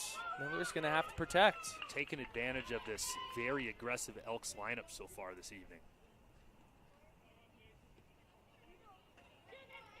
Miller had an RBI single his last time through, adding on to those Outstanding stats this season. Good take on the 0-2. I've seen that a lot with head coaches that, you know, especially in games that are already decided, winning or losing, they know what to say to get thrown out of the game. There's certain words and certain hand gestures that are going to get you thrown out. And he knew what he was doing there. 1-2 breaking ball, misses high. My only thing, and this doesn't necessarily make sense with getting ejected because it's not having to do with the umpire, but trying to reinvigorate some energy with the guys that already are up 8 so they don't get lackadaisical towards the latter innings. 2-2. Fastball's grounded foul. Now then again, that could also just be said by yelling at your own player. You typically see that when your team's down by a lot, not up by a lot. And that's where the confusion comes in. Yeah, that was odd. It wasn't even like, I don't feel like that was that close in play either. Miller, that slight choke up on the bat with 2 strikes. Good take again. Full count.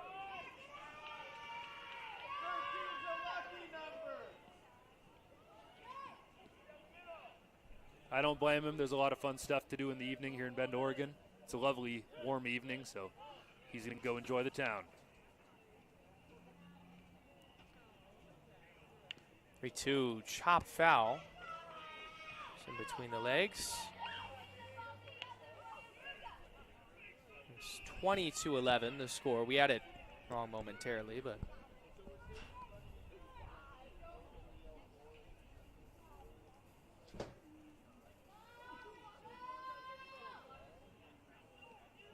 full count pitch. In tight and hit Miller.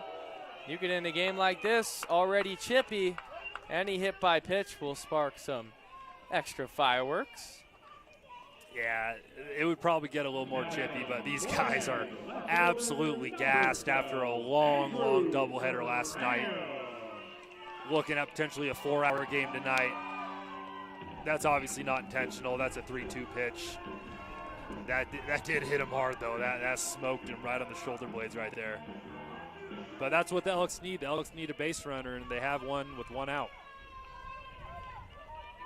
Andrew Graham, the batter. Miller's going to take off. Pitch misses high. The throw down to second. Not in time. Yeah, that was a Miller good got call. the hand in. That was a really good call. Miller with the really good slide. Williams, I'll tell you what, man. Williams has a freaking howitzer behind home plate. That is a stellar defensive catcher. He put a great throw on it. On the stream, the throw beat him, but Jace with a fantastic swim move slide right there and a good call by the base umpire. Now in the double digits. That's stolen base number 10. 1-0 to Graham. Misses down and outside. Graham has reached base all 4 plate appearances. 2 singles, an RBI, then a hit by pitch, and a walk. 2-0, sky to left center, just got underneath it. It's right at Otis, who drops it.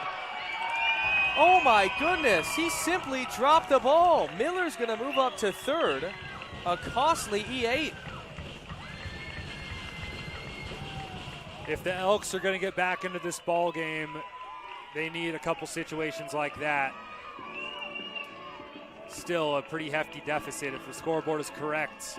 20-11. We are now closing in on the at least 2025 scoring record for a WCL game. We need 4 more runs in this game to tie that. Barnes' pitch. Big breaking ball. Call the strike at the top. Amundsen sat himself a day. 2 runs batted in. Also has reached base all 4 times. You think about the 2 guys in the middle of this order doing their job. Have a day. Swung on and missed. Was out in front of that one. That's a good pitch right there. A little sinker, potentially a splitter or a changeup. That's a tough pitch from a righty to a lefty right there. Amundsen has to protect. It's 0-2. Double play in order. Long pause this time. Fastball misses high. Still have some fans Getting excited? A small but lively crowd. Not have departed with how long this game has been. Still got work tomorrow on a Friday. 1-2, got him swinging. Great Emerson pitch. chased. Great pitch on the slider right there. Right under the hands. A very well executed pitch after the E8. Now the Elks are going to have to do some damage with 2 outs as they have all game. So this is nothing new for the Bend Elks, and see if they can execute again. 20-11, 31 combined runs. Lafitte has 3 RBI. Take a breaking ball that was a hair in, but gets the call. Lafitte, an incoming freshman at the University of Michigan from Harvard Westlake High School in SoCal. Was a all-league player there. Swung on and missed at a pitch away, and now has to protect. A lively fastball out of the hand to 89 right there. Pretty effortless 89. It's a heavy fastball. 0-2. Fastball's away. Big secondary from Miller, anticipating the wild pitch. This is where he lives, though. It's the 2-strike count, shortening up, finding a way to record a knock. Coming set from the third base side is Barnes. 1-2 with 2 outs. Breaking ball is grounded to the third baseman, who fields it on the backhand. Glasgow, the throw to first, but it's called foul. Yeah, kind of a late foul call right there. Not very vocal by the home plate umpire. Kind of had the defense confused. It did look foul from here, though.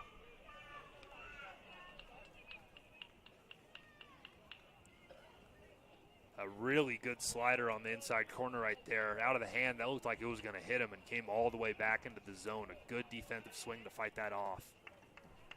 He's been dotting all of his pitches. 1-2 once more. Fouled straight back. Lafitte keeps on battling. Yeah, Lafitte not wanting to go down, being a tough out. With 2 runners on, the Elks kind of need this if they want to stay remotely in this game at all. Curveball flared tomahawk down the right field line and foul. That was amazing. That ball was about a foot above the zone, and he somehow got a bat on it. Almost karate chopped at it above his head. The old tomahawk. Longer the at-bat goes, higher chance he gets a mistake from Barnes. Here it comes. Fastball fouled away down the right field line into the beer garden. All 3 of these fouled off 2-strike pitches have been out of the zone. He's kind of on auto swing right now. As a pitcher here, you're thinking of kind of extending the strike zone, making your catcher work with something in the dirt. Breaking ball is flared. Shallow left field. Coming in is Gilmore, who will make the catch. And that will end the inning.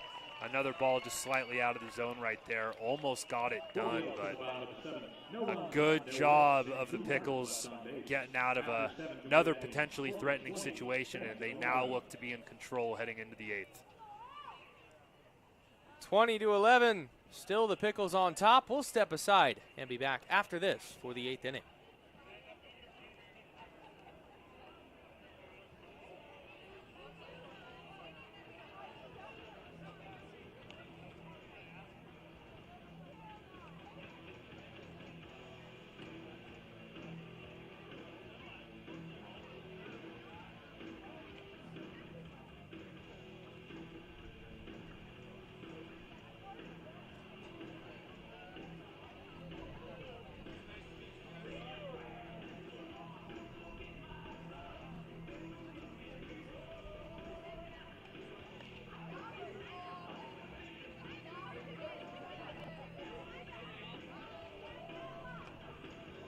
Now pitching for the Elks, number 27, Lou Hines.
Leading off for Portland, top of the 8th, first baseman, number 23, Josh Schweikart.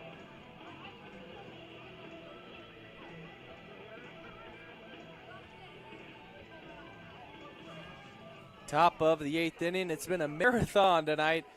20-11, Portland on top. Lucas Hines, the new pitcher in for the Elks. The southpaw, he'll take on Josh Schweikart. First pitch, misses low. Aiden O'Neill alongside Will Taylor in the broadcast booth. Thank you for being with us for this 3.5-hour ball game. Still going. Still got the diehard fans in the crowd. 1-0 is fouled away. And up 9 here in the 8th. Lefty-righty matchup. Schleikart's going to be looking to add to his home run total. A well-located fastball in the inside corner there kind of had him tied up. Looked like he was sitting slider. I caught Lucas as well. Good sinker slider guy. Pretty effortless out of the hand. Coming back from injury. Fouled right back. Josh is unloading on that ball.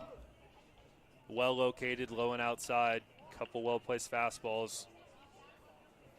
Probably give him something out of the zone high that's firm, or bury a slider off the back foot right here. Long look in from Hines. He nods in agreement with Patanko. 1-2 curveball fouled straight back. And you know best, Will, when you foul a ball straight back, it means you're on time. Exactly, yeah. That was just kind of another well-located backdoor slider right there. And, yeah, Josh is going to be a very, very tough out. He was on time with that, just kind of held the hands back a little bit out in front on that. Fastball called a strike, and that should be strike 3. Home plate umpire.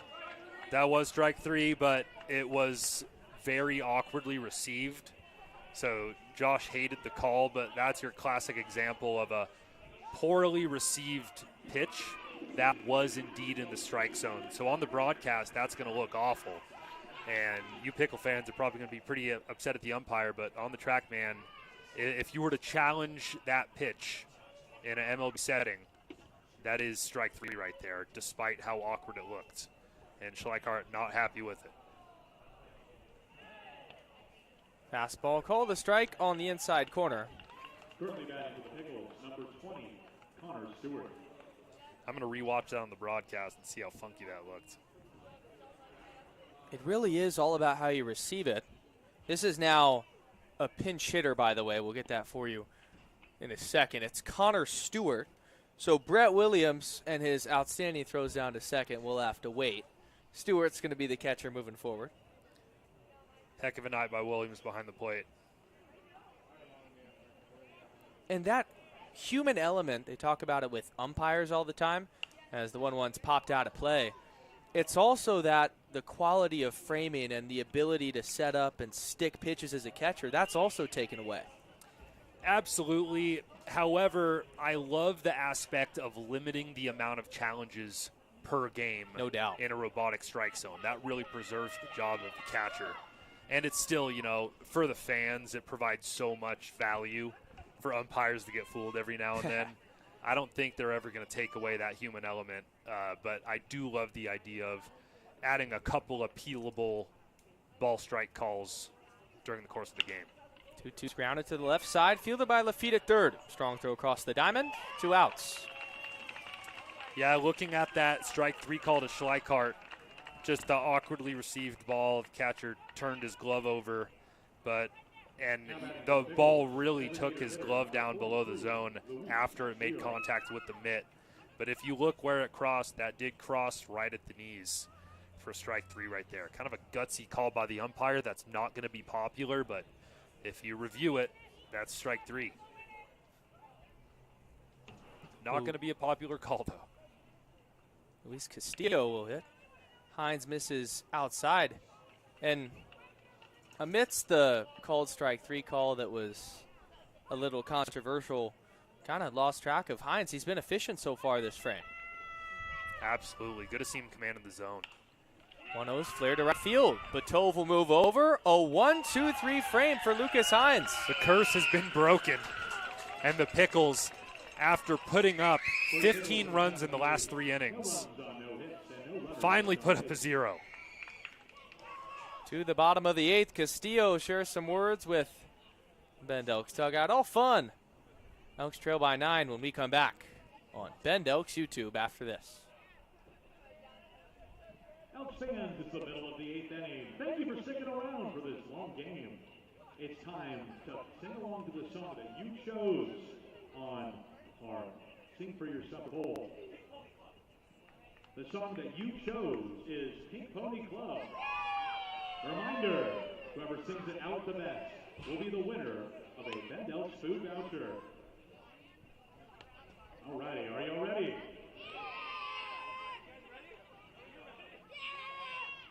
Alrighty, here we go.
Fans are getting into it. Our Sing for Your Supper, Pink Pony Club by Chapel Rowan, as that one's foul back.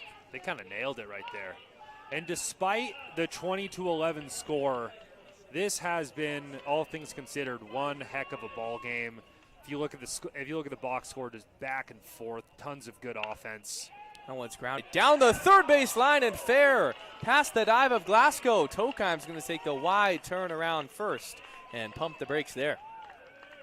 Seeing I single down the line right there, got a good piece of wood on it, and the Elks bats still going.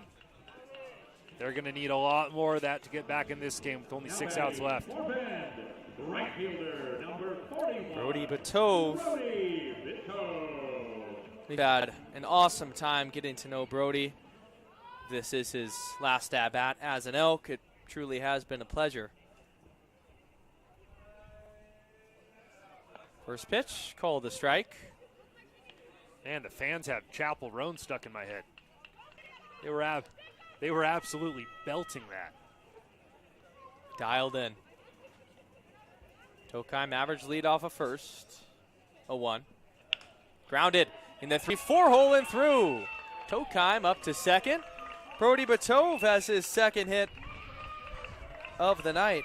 I'm hearing in our press box, they're calling it the Pink Pony Club comeback. That's what they're calling it. And the Elks take advantage of that big 3.5 gap with a runner on first finally. That is one of the easiest ways to get a hit in baseball, folks, is that lefty rollover with a runner on first. There's another one right there, only 85 off the bat. That was, to be fair, hit a little bit harder than the ones the Pickles were taking advantage of. But the Elks are cooking now with runners on first and second, nobody out. Down 9, you can probably not expect to sacrifice bunt right here. They're going to be swinging. Big swing. He tried to put that over the grocery outlet like you do, Will. Tonight, with that wind whipping across towards right field again, I think the key is you want a scoreboard hunt right now. Take advantage of that wind blowing out to right field. Go with the pitch. This guy's not throwing a lot of inside. 0-1. Chased it. 77 down and away. You can expect that same pitch again right here. Little couple pull-happy swings right there. Let's see if he can make the adjustment with 2 strikes. In the 4th inning, when the Elks had 6 runs, it was the bottom of this order that got going, but Batonko chases down and away. 3 straight 77-mile-an-hour sliders right there to retire him in authoritative fashion. that's a good compliment to the 88-mile-an-hour fastball.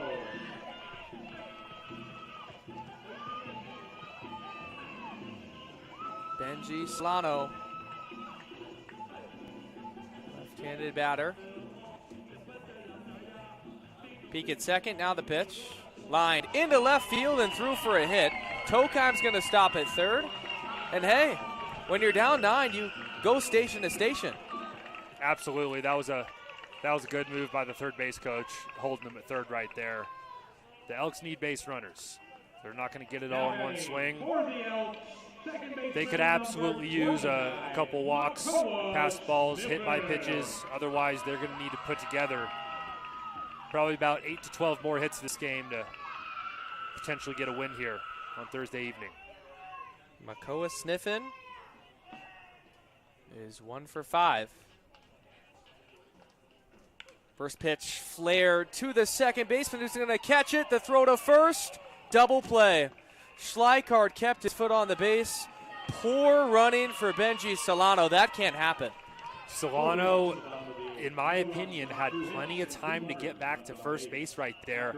I understand the motivation for wanting to get to second base to try to break up the double play right there, but that ball's going slow enough. They're probably not going to get two.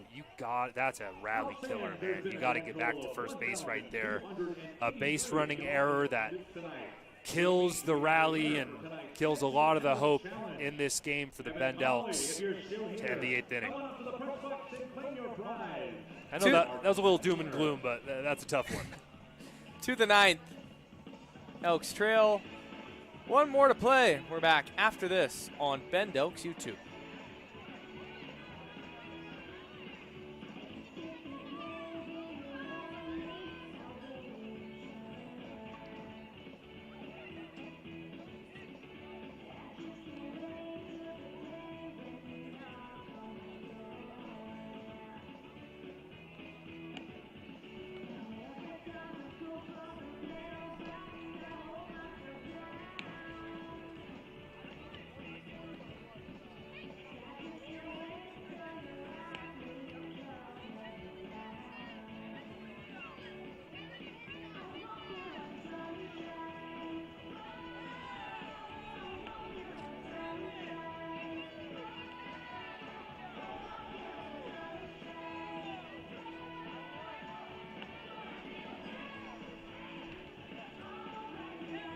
Now pitching for Bend, number 9, Vinny Salvio.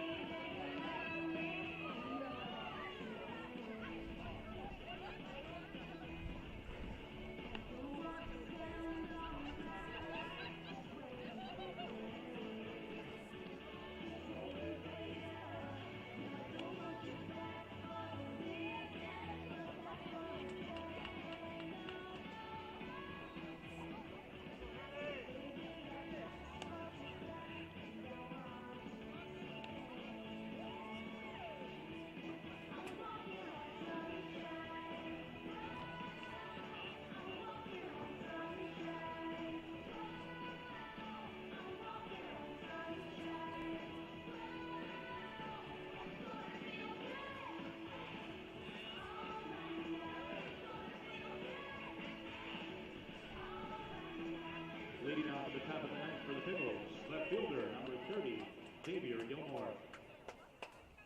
One final inning of action here at Vince Ganna Stadium. It's been a whirlwind. Aiden O'Neill alongside Will Taylor. We've got a position player in.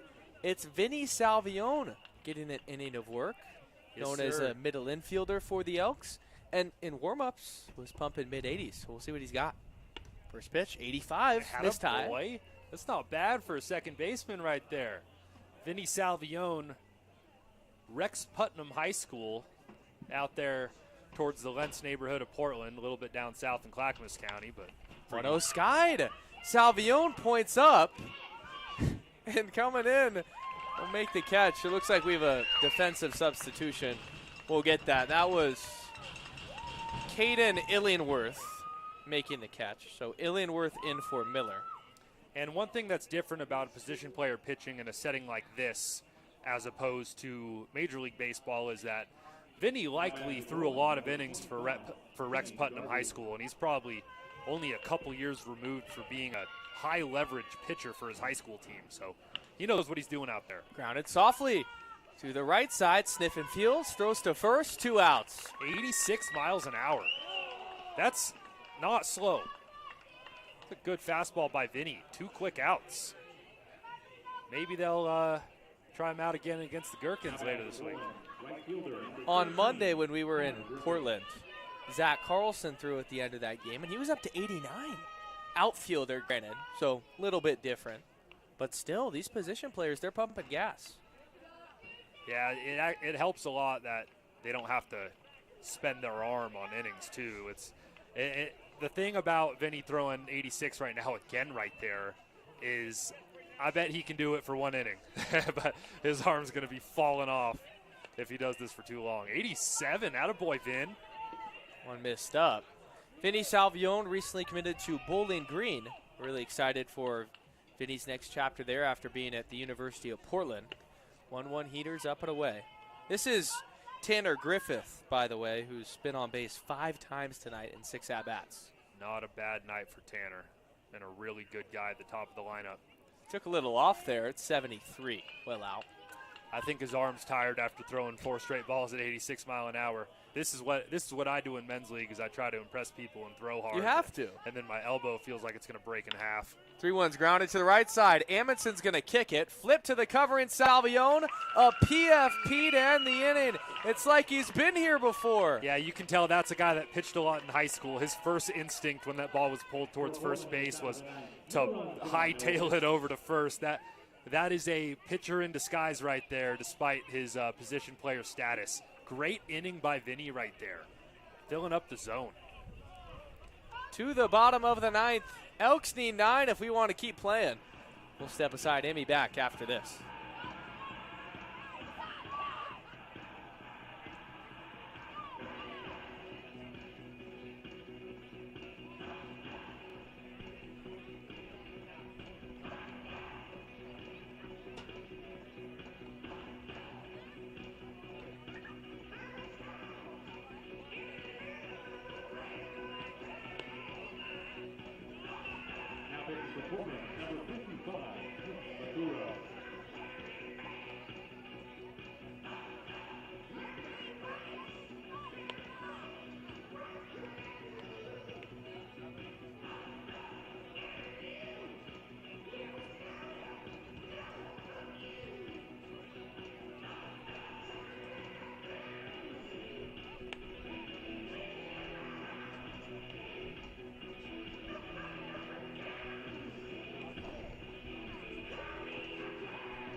Now batting for the Elks, number 7, Caden Illingworth.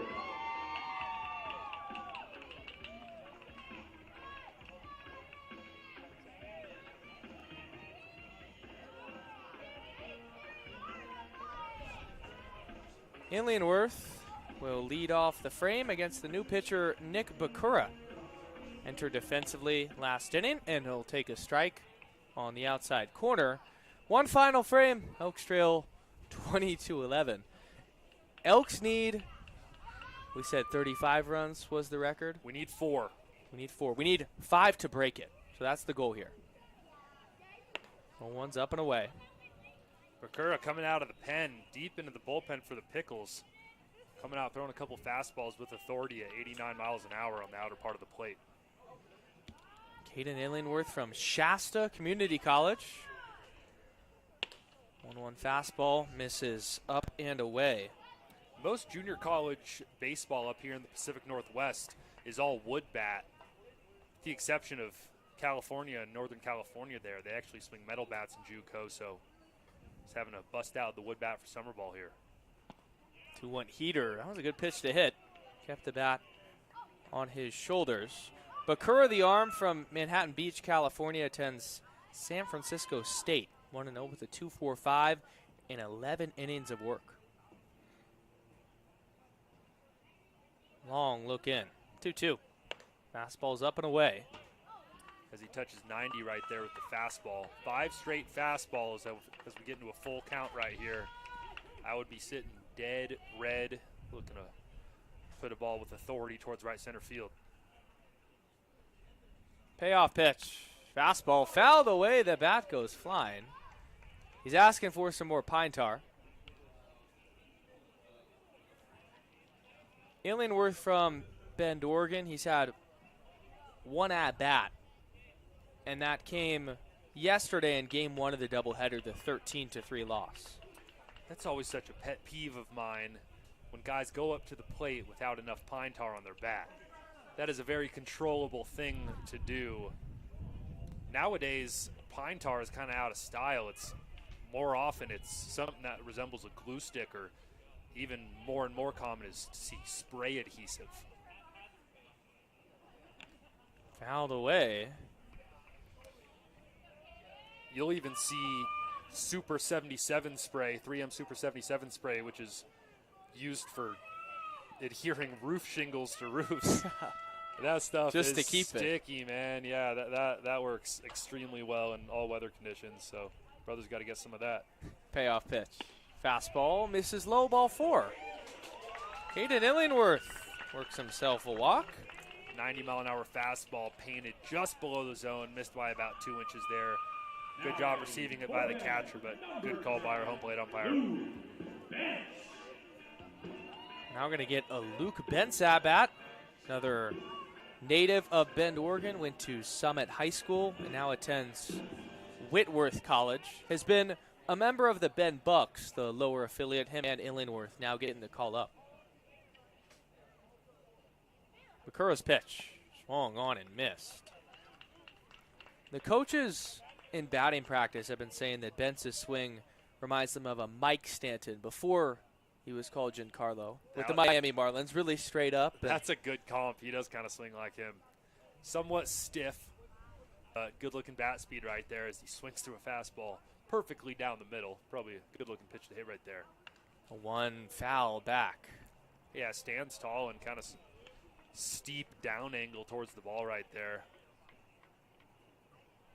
So Bentz came in defensively last inning for Graham. This is his first at-bat. It's tough to come in the game after 3.5, 4 hours of sitting on the bench facing a guy throwing 90.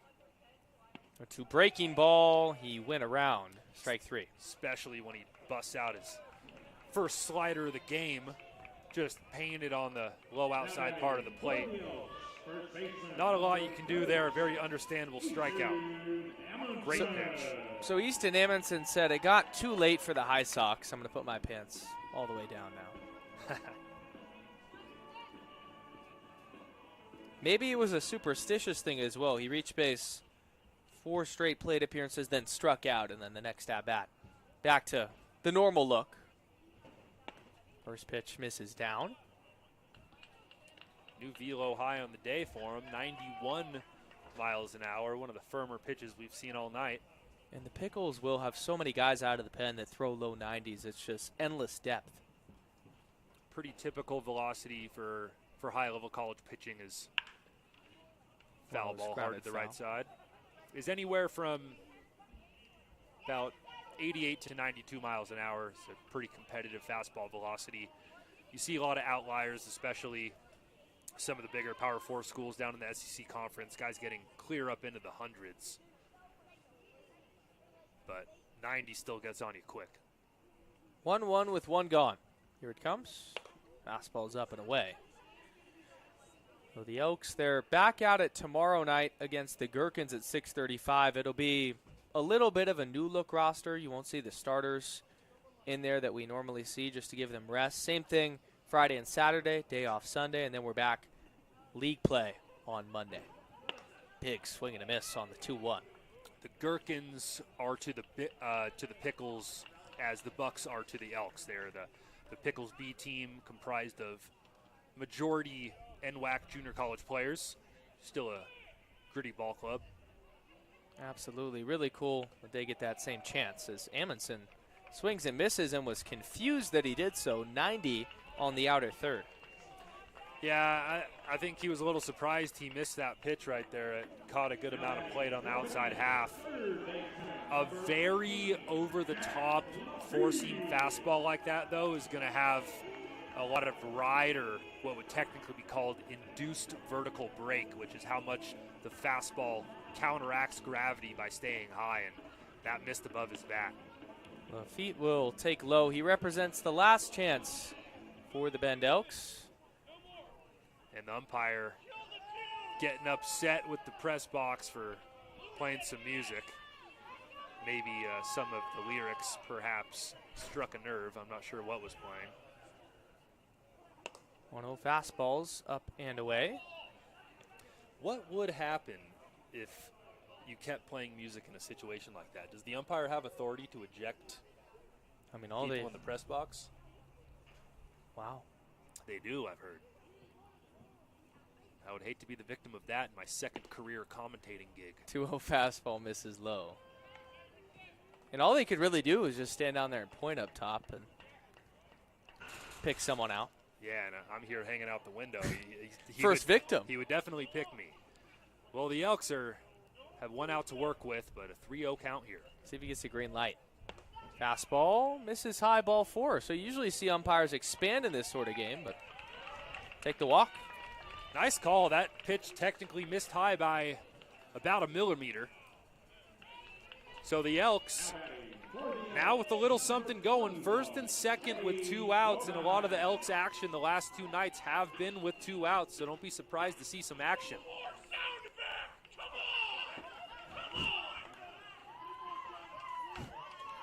The funny part about having minimal fans in the park is you can hear almost every conversation, as we just did.